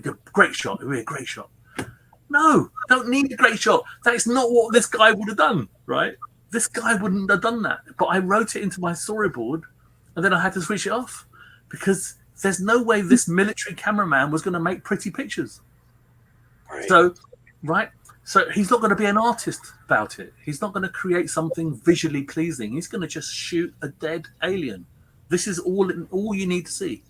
So with the best prop in the world in the middle of the room, I got away with all sorts of things, right? I got away with, for example, the electrical sockets being the wrong way around, right? You are seeing your electrical sockets every single day, right? You're plugging something in and you're plugging something out, and that's it. They're there all day long. They're there, but they're invisible to you, right? And you see an alien autopsy shot in America, and no one has said, hold on a minute, that's wrong. Because the best prop in the world is in the middle of the room, making you see nothing. You're not seeing anything else. You're just seeing that one thing. So I know. It's just. I actually went through all of these years knowing about the electrical sockets being wrong, because I only found out when I made the alien autopsy. And then I went to Los Angeles, and I was in a hotel, and I saw the sockets that way, and I just went, no, right?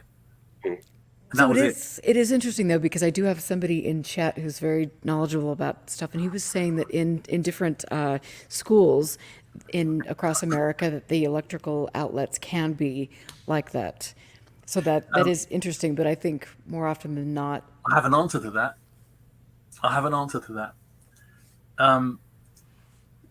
When they introduced the earth plug, so 3 pins, then some I have found a couple of instances where they were fitted sideways, but only because there were constraints in a kitchen where they couldn't be put that way. Right. But the 2-pin, the wire goes down like this and doesn't obstruct the other one. The 3-pin, the cable it doesn't work. Plus, in the alien autopsy, the second part that screams fake is that I actually got hold of 2 Bakelite outlets, which are the correct ones for the time period, and I fitted them both the wrong way, right? I fitted one under where the clock is, and then I fitted another one to the right of the autopsy table, okay? And then nothing plugged into that because I had nothing to plug in. But you would not put it at that height. Now that I've told you that, think about it, okay? It wouldn't be there, okay? That's right. Right? Why is it there? It's because you wouldn't see it. If I didn't put it there, you wouldn't see it, so it would be wasted. So I put it to a level where you would see it. Okay. So again, because there's nothing, it wasn't a worktop or anything there. It's in the middle of a wall, right? It would be further down. So lots of things that I just don't make sense. And I don't know who gave you that, who said that in the chat, but as an isolated situation, I would agree with them. right? If that's all it was, you say, well, it doesn't mean a thing, right? But you can't keep doing that. You can't say, well, yeah, it's a negative frame and it should be on a positive frame. The electrical sockets are sideways, but the suits don't exist anywhere else in the world. The table doesn't exist anywhere else in the world, right? The Bunsen burner doesn't exist in America and not until the 60s in England, right? When you start doing that, at which point are you going to stop and say, do you know what? I can't forgive this anymore. It's too much. Because it's not one thing. You know, somebody ridiculed me on Facebook about this Bunsen burner, and they said, he's saying that it's fake because of the Bunsen burner. No, I'm not. I'm not saying that at all. What I'm saying is the Bunsen burner and all the other things. Okay. Every time you see an autopsy or a room where an autopsy is conducted or any medical procedure is conducted, you will also see a big light on an arm that can be moved, and it illuminates what you're working on. Mm-hmm. We don't have one of those because they couldn't afford one. Okay. Interesting. Think about that. This is the most important piece of film and the most important body that they're investigating in the history of mankind, and they don't have weighing scales in the room to weigh the organs. Oh, yes. Okay? They don't have lights. Okay. This is the most important body in the world ever, right? So I'm sorry, but yeah, it worked. It went by unnoticed. But today we've got to be sensible and say, hold on a minute. Too many things here, right? I have a question. Yes, good. The wound that's on the right leg. Now, I had read somewhere that was created because when John took it out of the mold, it created a bubble in the leg, and so he turned it into that wound. What happened was we had to make the film again because the first time it wasn't right, as I told you, and the problem is when you've got to make a new body, it takes a long time, and we didn't have a lot of time because Santilli had promised the film to a load of people, and he thought it would be delivered by this time. And of course, the film that we had, we couldn't show. So we had to make it again, but we had to make it super fast.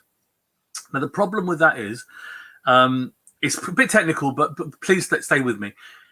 We've got a mold, okay, which is a hollow piece of fiberglass, which has a latex interior of all the detail of the alien, and we need to create a skin on the outside. So what we do is we put some latex into the body, and then we swish it around.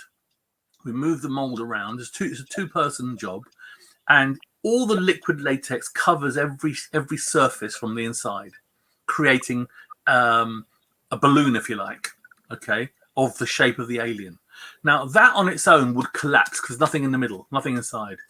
Right. So we use a 2-pack foam resin, and what that is it's resin with hardener.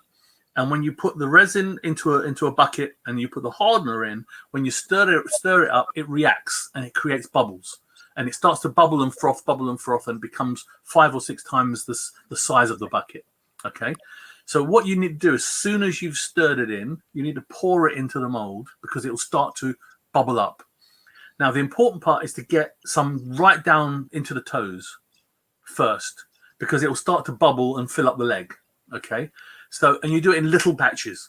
So when you've got time, what you do is you put a little bit, you fill up 1 foot, and you let it go, and it will come up to about the knee.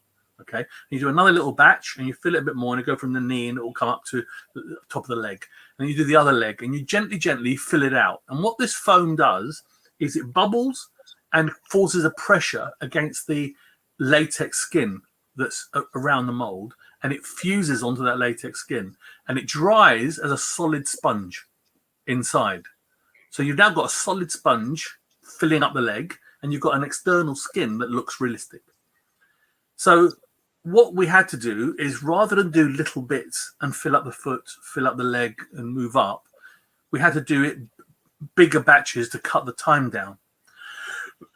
So we poured into the leg, into the right leg, and what happened? It came up, and it came up to the knee, but one big bubble in the foam had sat on the knee, and then we filled it again, but we had this big void of air that sat on the knee. So we filled it all up, not knowing what we're going to get. Until we take it out of the mold, we don't know what we're going to get. So we took it out of the mold, and the knee had collapsed because it's just full of air. So John said, "Oh no, we've got to make another one." Right? And I said, No, John, go to the butcher, tell him to give you a knuckle joint from a lamb. Okay, like a leg of lamb, but to take the meat off, just give you the knuckle joint. And he said, "What we're going to do?" I said, "By the time you come back, I'm going to dress it, I'm going to cut it and dress it and make it look a bullet wound from behind." So it was shot from behind, came out the front. That's what we're going to try and put and get away with it, whatever it is. And what I did was had a blowtorch, and I just burnt around the cut latex, and it just shrivels and burns and looks like it's a wound. We put the bone into the thigh, into the leg, and exposed it. So now we've got a proper knee joint there. So that was a good look anyway. Filled up the sponge around with some blood and just dressed it. And that's why that happened. So it was lucky that it happened, because later Santilli had shown the first one to a select few people, like Philip Mantle, but they had two good legs. So when the next one came out with a damaged leg, there has to be two aliens, right? So now it sounds like a bigger deal, right? But they were identical, which means, because they came out the same mold. So that means they're clones, okay? So we're selling the clone thing, that they all look the same, right? And that goes along with the eyewitnesses who all tell us about the big eyes. And if you look at every alien, they all look the same, right? They're not like us. They haven't got individual features. So it worked for us for that time. But it was a case of, it wasn't planned. It was just, we just had to roll with the punches and do what we had to do. He had to go to the butcher to get some more stuff to put inside. Because we took a lamb's rib cage, and it was a pig's heart and liver. And what we did with the liver, we cut the liver, reshaped it, dipped it into latex so it covered. The brain, I sent you the picture of the brain. That's actually made of two sheep's brains, side by side. And we made a mold, and we put jelly into the mold with the sheep brains, so that it would be covered in this jelly, and then a latex skin. But what happened was, when John made the first one that we didn't use, he used raspberry jelly, and raspberry jelly was too dark. You couldn't see anything. It was just like a mass of black. So the second time I used gelatin, but we still had the two sheep's brains. So anyone looking at it would think this is very organic. This doesn't feel like a prop. It doesn't feel like... Now, when we dipped the whole of the brain in a latex skin and put it into the head, when you see the film now, you'll see John putting his fingers, cutting the membrane of the latex, putting his fingers in it, and you can actually see him parting the membrane. Fantastic effect, looked really, really good. Yeah. But it was just thinking it through. What's going to look great without looking sci-fi? So, wow. Have you got a picture of the brain there I sent you? Or is it handy? Now this is a mock-up to show people how we made it. Erica, yeah, I've only got the 3 frames, and I'm sorry. Don't worry. So it's in my book. That's okay. And I did that just to show how we made it, how we constructed it. In fact, throughout the book, I show how we made the autopsy table, how we made the alien, how we made the suits, how every single thing that I've spoken about is all there with the plans, how we did it, exactly how we did it. So what else would you like to know? I mean, I want to go back to the Kelleher, Yes. Bigelow, Davis kind of thing. I mean, did they approach you, and what was your interaction if that happened? No, people are scared to approach me. They don't approach me if they're running with the "it's real" story, because I'm the last person they want on their show. Because I would say, don't be silly, guys. It's not real. Because, right, and that doesn't make money. You see, that doesn't make money for them. So Grant Cameron had a good story. The story is it's real. We've got a guy from the CIA. He says it's real, and that's it. It's real. Right now, Right. do you know how many frames there are in a second of film? The average amount. Probably not. Okay. No. Okay. I think it's 1400. 24.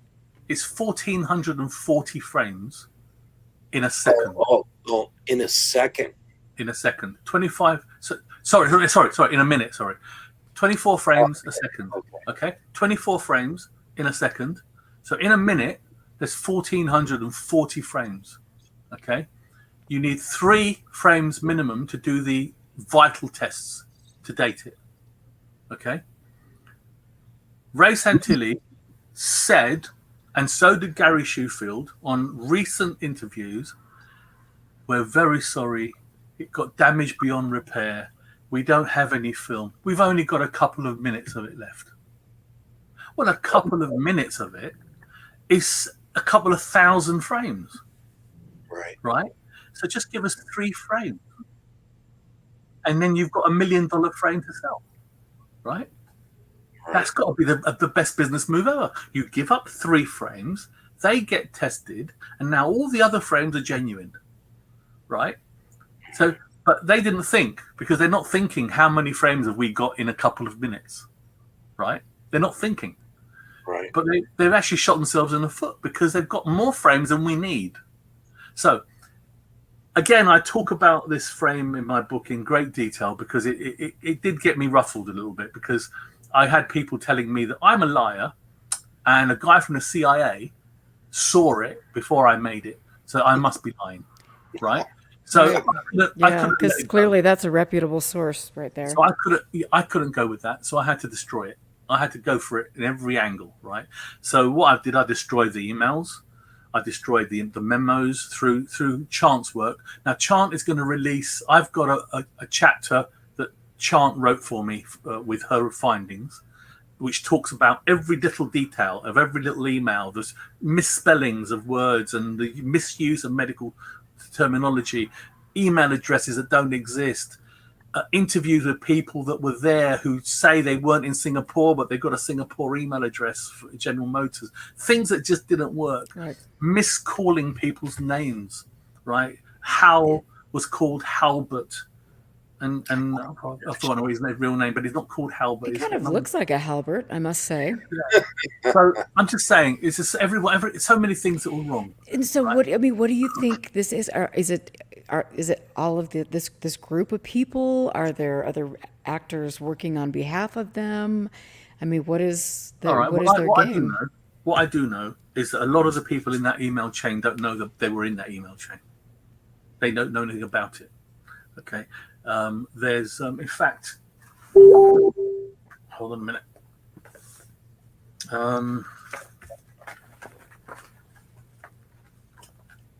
I will show you. Okay. Well, you can easily say that you've blown my mind a couple times. This is okay. This is from my book. All right, so that's Bigelow there.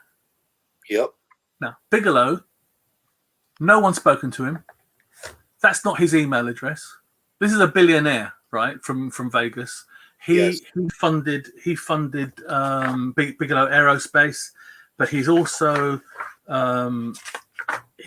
funded NIDS, which was you know about them. Okay, so there's a gentleman on the email list called John B. Alexander. Okay. Yes.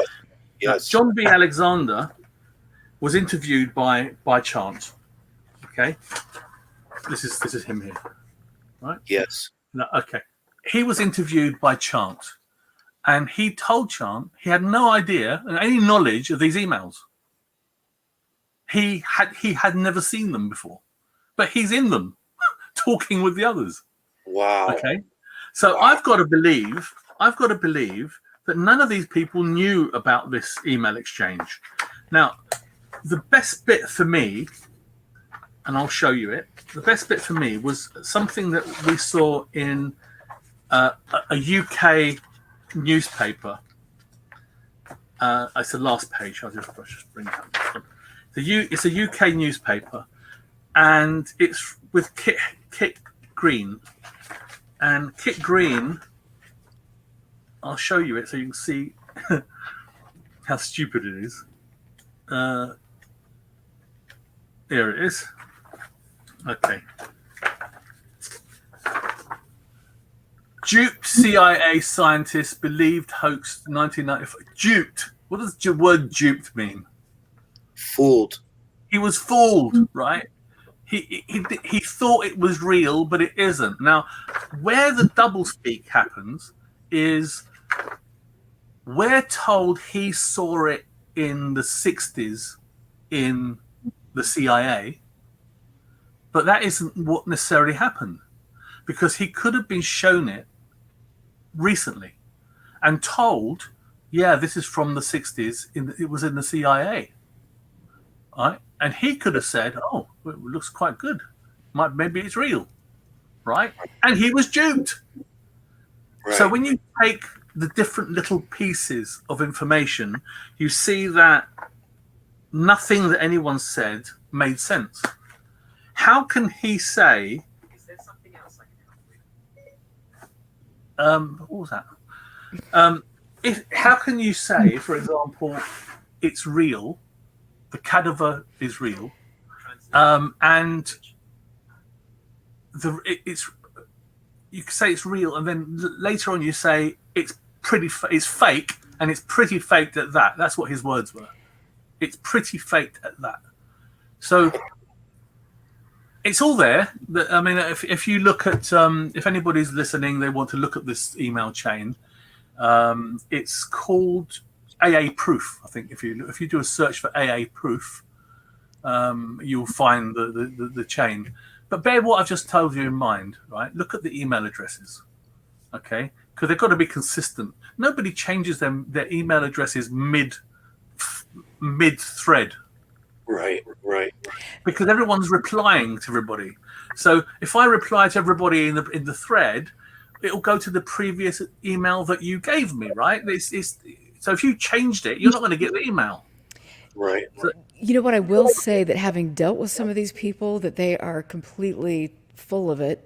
I just have to say that. And they've purposefully, whether they're, whatever's going on with the emails, these people have promoted and profited off of this disinformation and game playing for years. And, Eric Davis, I've had him on the show. I've had Alexander on the show, which I have to say, out of all of them, I like Alexander. He's kind of, he's an interesting guy. Yeah. But, Kit Green, these people are full of it. They're absolutely full of it. And it is really sad that they keep coming up. Green? Who's spoken to Kit Green? Because I would have started there, right? I've not met anyone that's spoken to Kit Green apart from Cameron. I have, but... Yeah, but have they? What have they spoken about? Because we can't see. All we've seen is a written chain, right. Memos. Right. And, Yeah. I've met Kit Green, so I... Okay. So that to me, that just, I contacted Grant Cameron when he first came out with the story. And I said, I'd love to have a chat with you about it. Because if Kit Green... Because this is my standpoint always, okay? If somebody says, I saw a film in 1947, I would say, great, but it isn't my film. I know that for a fact. But I'm not saying you didn't see a film. And is it possible that I fluked it somehow and made it look similar? But I've got to give you the benefit of the doubt, because I've got to believe you're not a fool, you're not an idiot, you're not a liar. If you saw something, I'll give you the benefit of the doubt. But I'm telling you for a fact, you didn't see this film. Okay? Right. So maybe Kit Green did see something. I'm giving him that benefit of the doubt. Now, when I said this to Chant Hannah, she was quite upset with me. And I couldn't understand why. She says, I've got so much evidence. There is no way he saw anything. Oh, I don't believe that. I don't believe that. I said, how do you know? She said, I'm telling you, look at all the evidence. Right. And that'll be interesting. I'd love to have a chat with her. You should have her on your show. That. Yeah, that could be interesting. But yeah, I definitely think that, I mean, these people know all about this, that this is the game they've been playing for a long, long time. And they've done this with Skinwalker Ranch. They've done with this with Serpo. They've done this with, all of these things. I mean, it's just a big money-making, game-playing grift, I think, for some of these people. So that's my own personal opinion. But thank you, Matthew, for the donation. But yeah, I would love to extend that invitation to have her on the show and chat with her about some of these things. I'll put you in touch. That would be she's actually written quite a piece on this. There's a lot of stuff. She's like a Rottweiler. Once she gets onto something, I will agree with that one. She won't let go until it's demolished, and it's seriously the stuff. I mean, I'm so grateful she gave me a chapter with a lot of her research for my book, which is before she's released the information. But it's very to the point, and it directs you to every little part and shows you why it's not real. There's I've forgotten the name. Michael.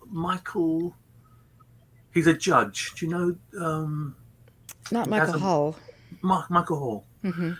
Michael Hall had Santilli on his show about 2 years ago, and I got to know through that, and I just called him up, and I said, Santilli, what he does is he never says no, okay?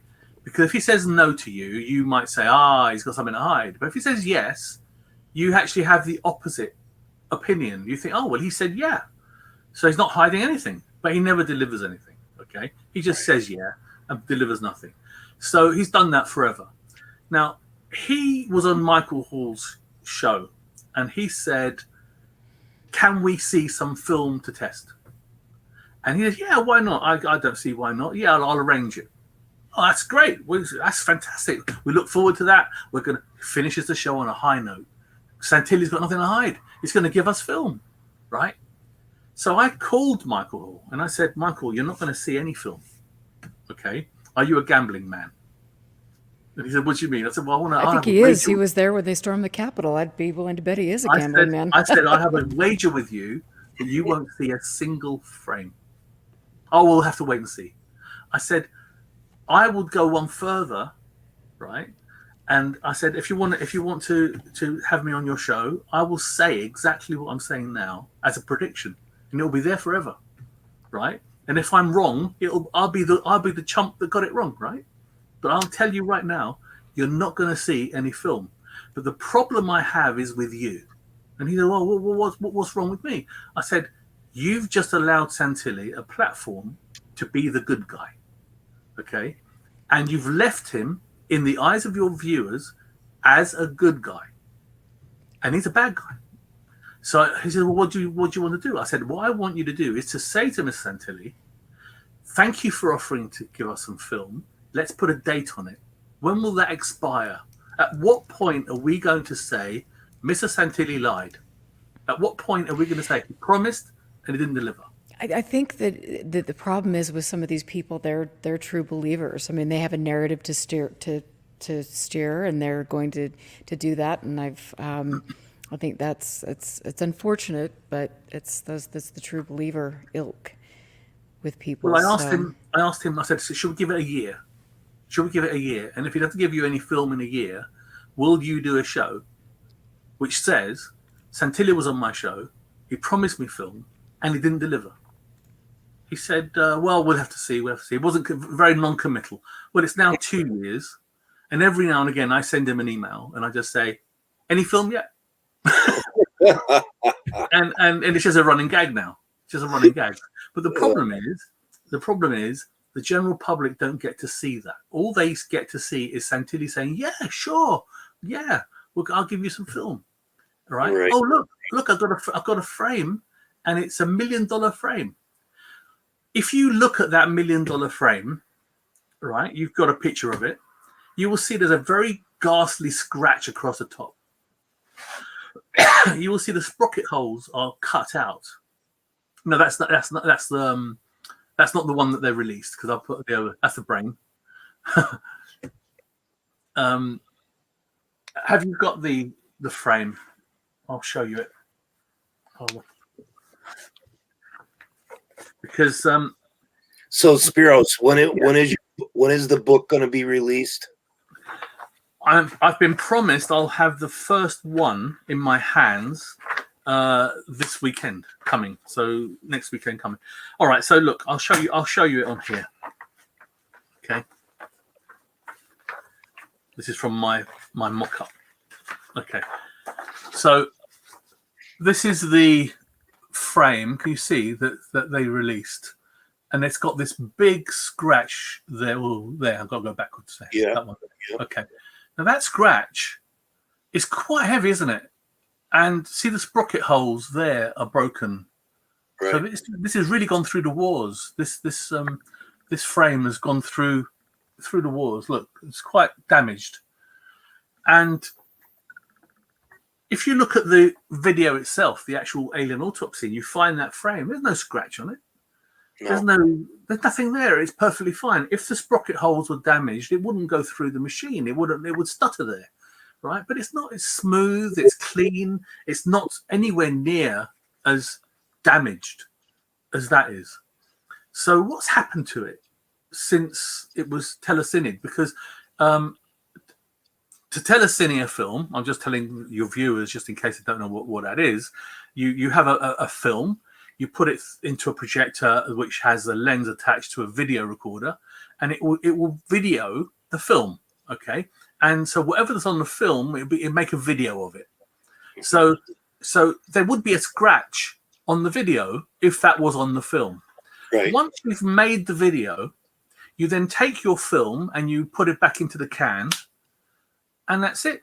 You put it away. Okay, now. Nothing happens to that film. You don't throw it around the room. You don't play football with it. You don't throw it in the garden and stample on it. You don't put it in a waste disposal unit. Nothing happens to it. It's exactly the same film that was there. Now, you can buy 1947 film today, which is brand new. Brilliant condition, right? As long as it's been stored in a metal can in the right temperature, that's it. It's fine. Mm-hmm. What Santilli heard was that there was a film back in the 40s, which was very volatile, and it would combust. It would blow out into flames. It was phosphorus film. And that film was discontinued. And you probably heard the phrase safety film. That came out after phosphorus film because it's safe. This doesn't blow up. Okay. So he thought that he could say that the film that he had was of that phosphorus type, which then damages and becomes terrible, right? But the problem he's got with that is that everyone that's ever inspected any of the film that he's given them has seen safety film. It's not phosphorus film. The tests they've done on the film we gave them, which is not the alien autopsy, it's just a regular 16mm film from 1947. Okay, it actually was a baseball game. And right. We didn't actually show the baseball game. We just showed up to the steps, up to the door, and cut. And then I spliced that to my film. I actually made a positive of my film because it was on negative Fuji film. But I didn't make very much because I only needed, straight after the steps, I needed to have alien showing. Okay.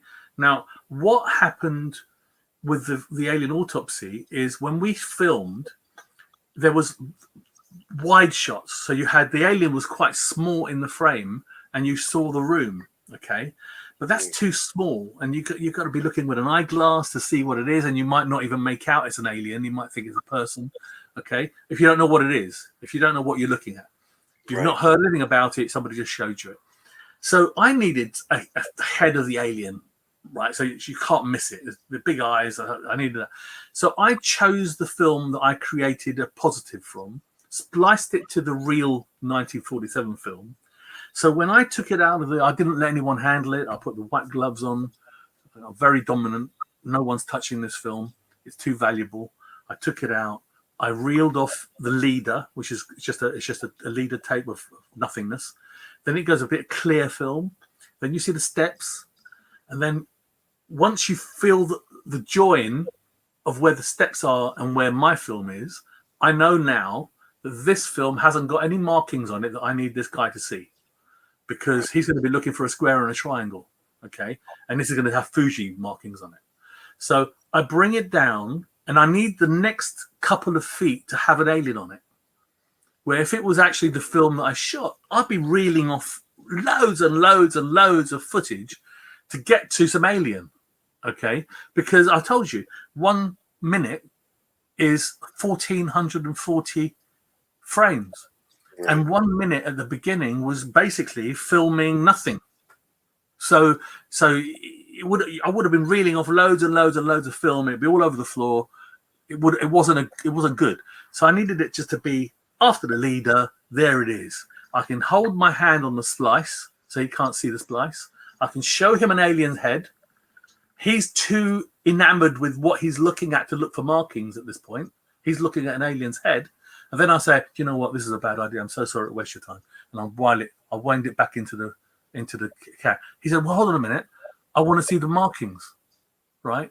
And I said, look, I'm sorry. I think we've made a mistake. We shouldn't have come, right? And he goes, can I just see the edge code?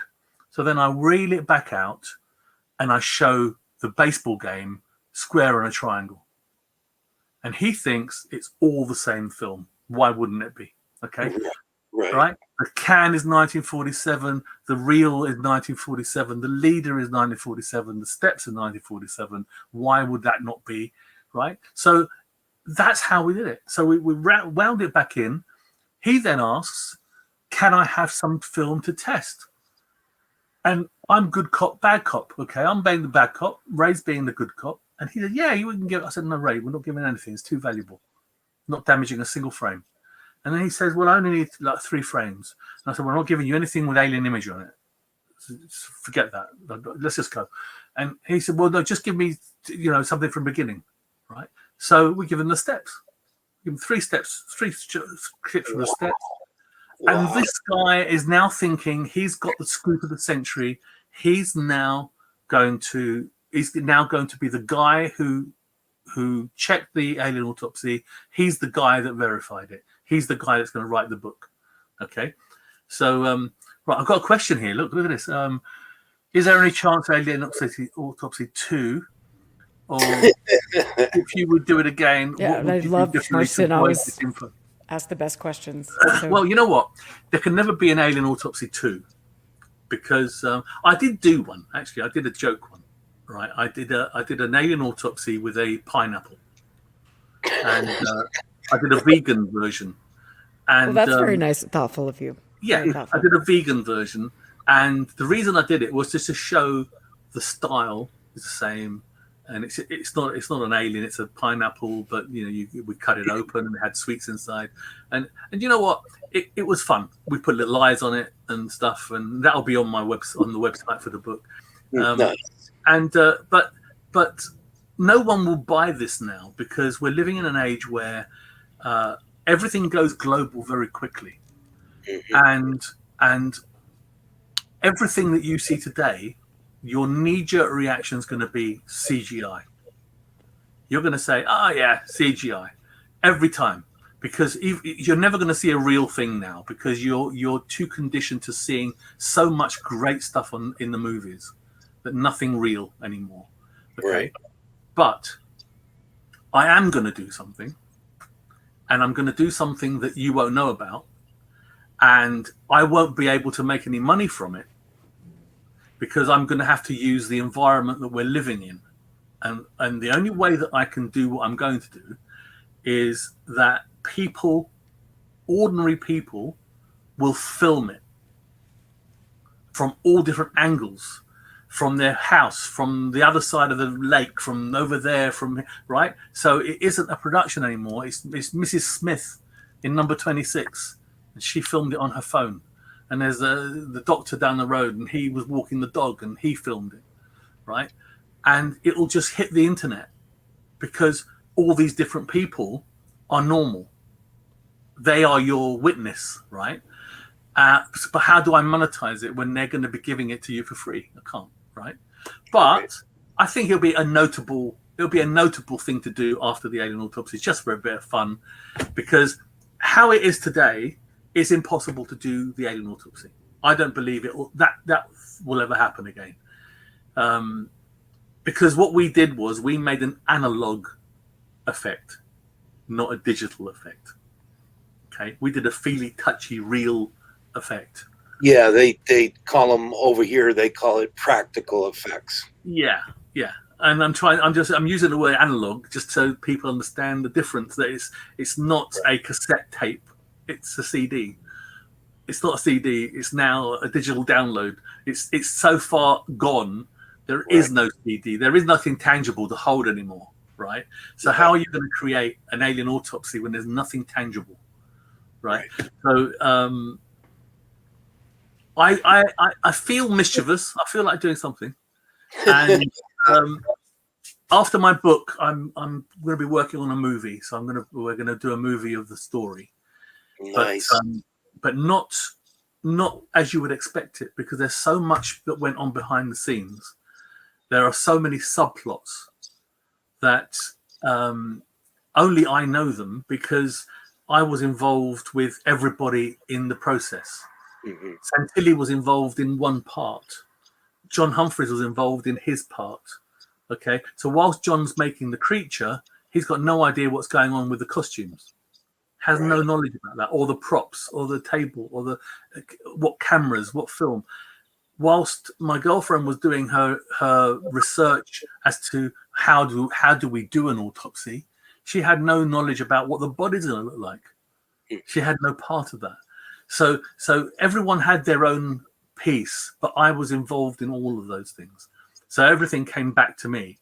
So I've got some stories which are just silly. They're just silly, but they're real, but just crazy silly. Nice. But I won't spoil it. It's all in the book. It's all there.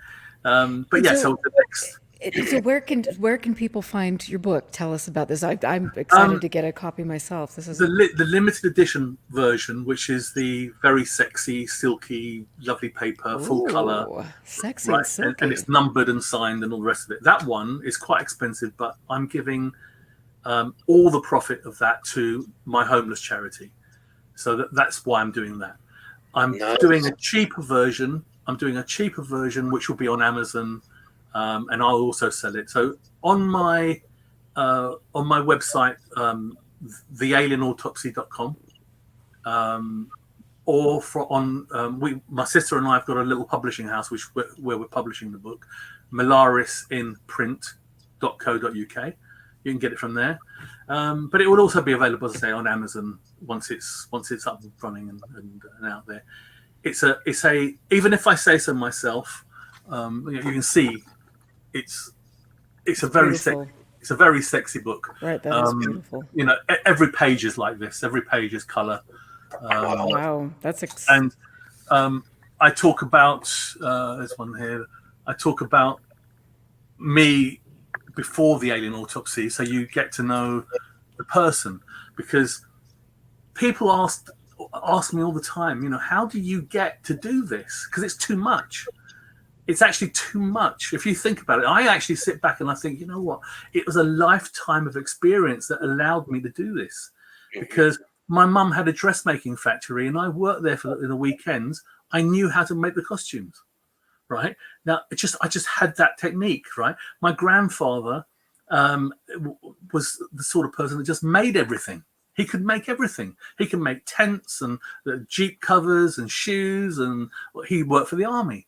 right? So when I had to make the tent for the debris footage, I know exactly what to do, and if you know the footage I'm talking about, Yes. the debris footage. Okay, if you look at that footage, remember I told you about the light bulb theory.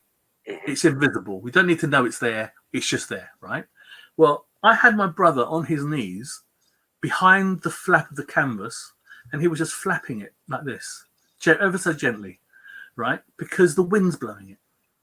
Okay, it's in the middle of a desert, and they're all collecting all these things, and it's all right. So it's just a gentle little flap. Okay, no big deal. Nobody's saying, look, there's a big, nothing like that, right? But because you see that flap, guess what? There's wind. It's outside. This is not in a studio. It's outside, because you're going to buy that because it's an invisible light bulb. Why shouldn't it be there? It's nothing important, right? So all these little things get to sell the thing. The problem I have now is telling people it's fake and then believing me. That's the. I've got another. I know another question, and I'm sorry. Yeah. This is awesome, and again, we could No, talk for hours and hours. Yeah, this is great. So, yeah, do you have any still or moving images of you guys behind the scenes? Yes, I do. Can I send you it now? Yeah. If I send you it now, can you put it up? How do I do it? Send it to Scott. Scott can do it. If I send it to you on Messenger, is that good, Scott? Yes. All right, I'm just going to I'll make Scott do it. Okay. In fact, you know what's easier? If I just show you the page, it's probably easier to do that. Sure. Because by the time I find it there, okay, that's on John Humphreys. Okay. And John's still active, right? Yeah, John's around. I haven't seen him now for a while. But he's around. I'm gonna go and see him soon because I've got to see the twins. The last time I saw the twins, they were very young, and now they're grown up. And right, what am I looking for? Here we are.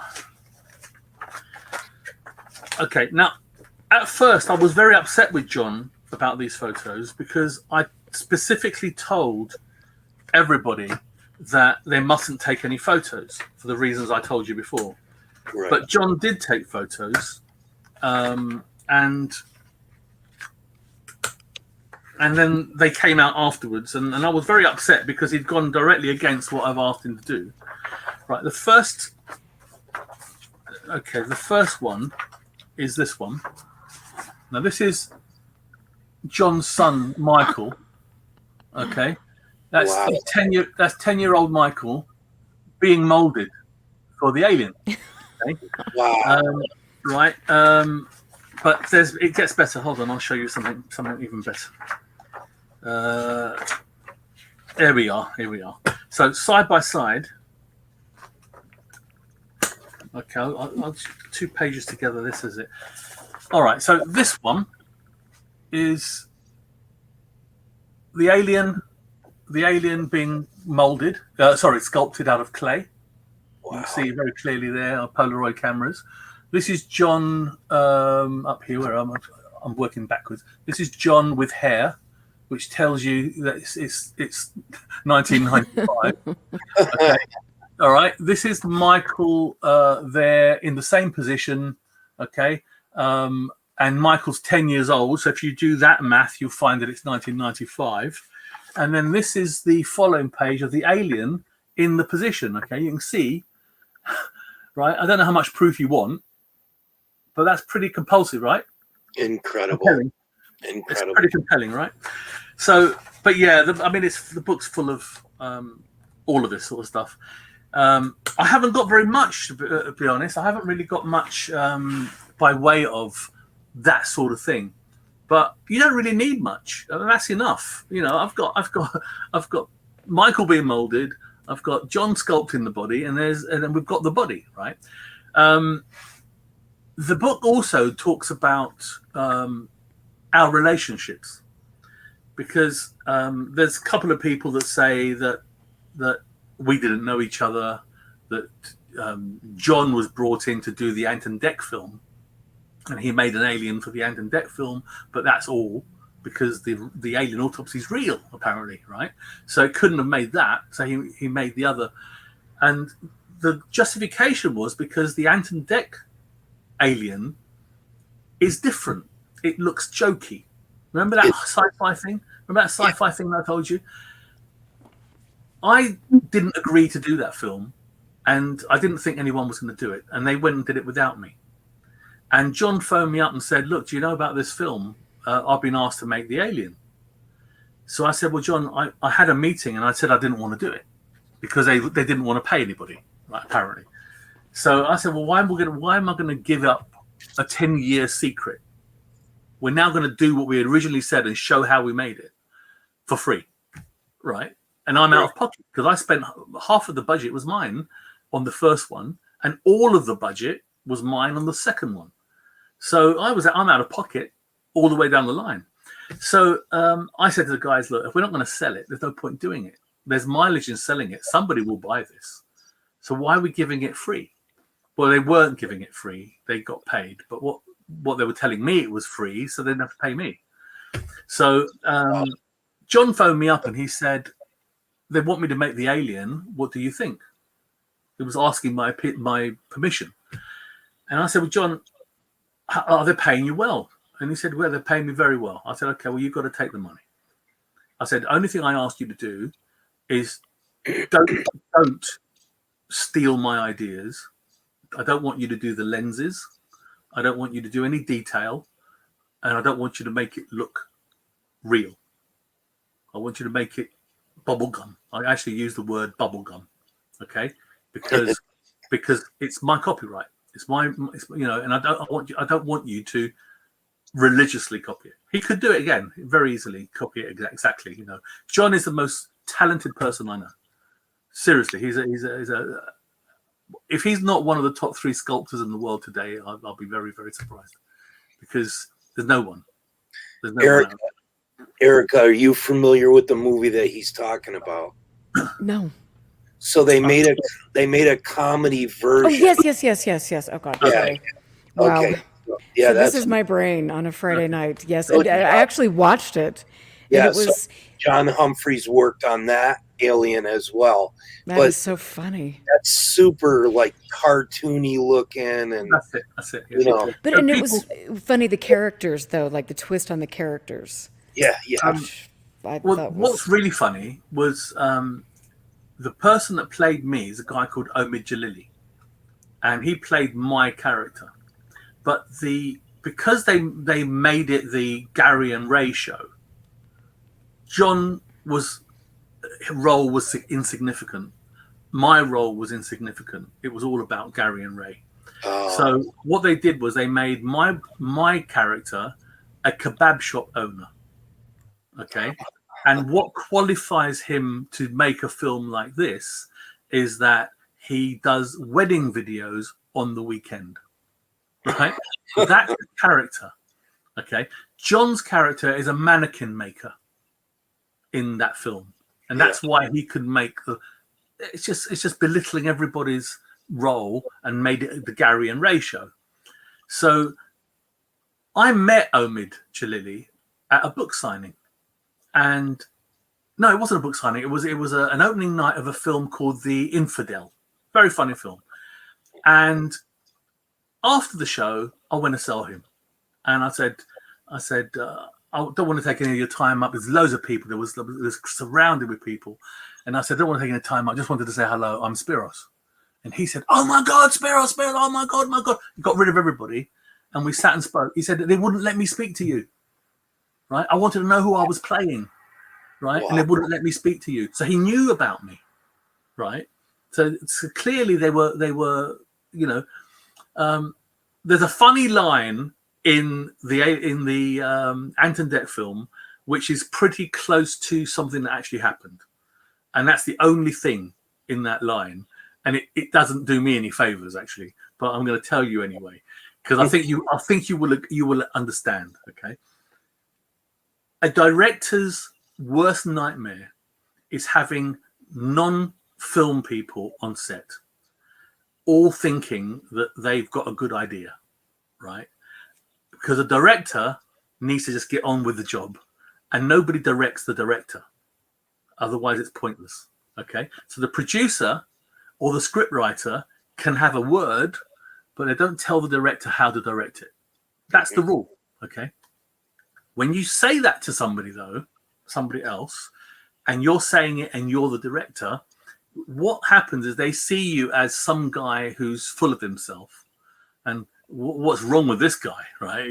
What's rattled his cage? No, I've got a job to do, right? I've got a job to do, and you're disrespecting me in my domain, right? You need to be quiet. You need to, when the camera's rolling, you need to be quiet. You mustn't talk to each other. You mustn't leave the room. You mustn't go to the toilet. You do that before and after. You don't do it during filming. It's protocol, right? So we're filming the alien autopsy, and somebody says, wouldn't it be good if we do that? You see? And I just turned around and I said, what did I say to you? Right? I'm being very serious now. I don't want to think I'm joking, because my character is we have fun, right? I'm a fun person. I'm not a hard person, but they're not respecting that person, right? So I had to become a person they would respect. So I just said, look, we've had this conversation. You need to be quiet. I'm not interested in what you think. I'm not interested in your ideas. If you have an idea, tell me before I start filming. I'll think about it, and I might use it. I might not. Okay? But I don't want to hear it now. Okay? And that's what I did. Okay? Now, that I came across as a bit of an asshole. Okay? But that was deliberate. That was deliberate. In the film, Omid Jalili says the line, stop. Who's the director here? You? No, me. Right? That's how he says it, right? You the director? No, me, right? I never said those words, right? But I can see where that came from. Like, that came from that moment where it's like, stop. It looks like fun, but it's actually a job. It's actually serious. Yeah. Wild. This is so amazing. I mean, we've got two and a half hours, which I will say. Oh wow! I mean, this is crazy, nonstop. It's been so much fun, and I could pick your brain and have you back. And so I really we appreciate. We appreciate your. I'll be very happy to come back. That would be fun. There's a few things going on that legal things going on. I'm expecting to be sued by Santilli once my book's out. But as my law team says, my legal team says, you can't sue someone for telling the truth. And I would welcome my day in court, because it's all very well, show us the film, Mr. Santilli. Right? He's not going to do that. He's not going to turn up because he hasn't got any film. Right? No. Well, this is going to be interesting to see how it unfolds, and we'll have you back in a couple months or a month and see. Lovely. Thank you so much. This has been My fun. pleasure. You're delightful to talk to. Thank you. You too. You're very, very easy to talk to. I will put you in touch also with Chant Hannah, and you'll enjoy Chant. She's a chat show host herself. But, yes, we've had our moments for sure. Okay. She's done a couple shows about me, so I've. Oh, okay. She's very. Yes. It's on and off, right? There's Right. nothing in the middle, and she's very to the point. I can see how she ruffles some feathers. Yes. But she does it. She does it because she's. What's the word I'm going to use? I don't. I've got no axe to grind here, but she's pure. It's the truth.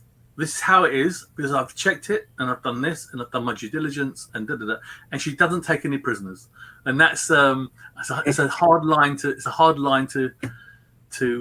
toe, and as I say, I've got to be very careful sometimes when I'm talking about the UFO community, because there are too many people who are ufologists, and when you put an ology at the end, it becomes something important, and none of them's got a qualification. Assologists. No, I mean, they haven't got a qualification between them. And so, what's the qualification? Not You really. can just be one. You can just be a ufologist, right? I'm not a ufologist. I've decided I'm making this, claim right now. No, it is. I've met so many great people. You can have an interest, right? But it's I think that unfortunately ufology has a bad name because of some of the characters that you see and people that are actually, selling crap. And that's unfortunate, and so, yeah. Well, but we're here, Scott and I are going to try to do what we can to shine a light on some things and bad behavior, and I appreciate you doing that as well. I think that's what we need, and it's very interesting. It does go back to a core group of people that have been profiting and creating false narratives and things. So it's going to be interesting, and I look forward to having you back. Yeah, the difficulty with doing a show is you have to monetize it, or you can't do a show. So how do you do it? You monetize it. Now, when you in that road where you're going to monetize your show, it's so easy to go off the tracks and do the wrong thing, and that's what, dare I say it? I won't say the name because he will sue me, but and it's only my opinion. But anyone, like somebody like Grant Cameron, who picks up a story that is bogus. I'm just want to say it. I don't care. It's true. It's bogus, and the email chain is bogus, and the whole thing's bogus, and you can prove it's bogus. At what point do you stop and say, "Hold on, why did you do that?" Oh, well, I thought it was real. Okay, so now that you know it's not real, why are you not saying so? Right. Mr. Hall, if you're listening, it's 2 years now. At what point are we going to tell the world that he Santilli promised you film and he hasn't delivered it? Call him out. Right? People calling me out all the time. Right. So yeah. I mean, this is a group of people that have, a narrative to promote, and it's almost like I almost feel like it's the Mary Kay Cosmetics Club, not to diss Mary Kay, but it's like some sort of, it's like we're going to meet and sit around and barbecue and promote absolute nonsense. And it's just anyway, that's all I'm going to say. I'm going to meditate now. But thank you very, very much. Good to see you. Yeah, This is thank you, absolutely. Spyros. It's been No a problem. wonderful show, you guys, and take care. And I want to just say to all of you, thank you so much for getting in and supporting the show. We are just starting to break even on costs for the show, and then hopefully at some point in time we can work on the archive and things and getting funding for that. So I appreciate all of you very, very much. Scott and I are dedicated to telling the truth, and sometimes we're going to make mistakes, and sometimes we're going to expose things that deserve to be exposed. So you can rest assured we'll continue to do that. May I just say, if anybody has any questions of me that they want to ask me, I've got a group on Facebook called Alien Autopsy Fact Files, and you can just join that and ask me where this is my catchphrase. I run from nobody.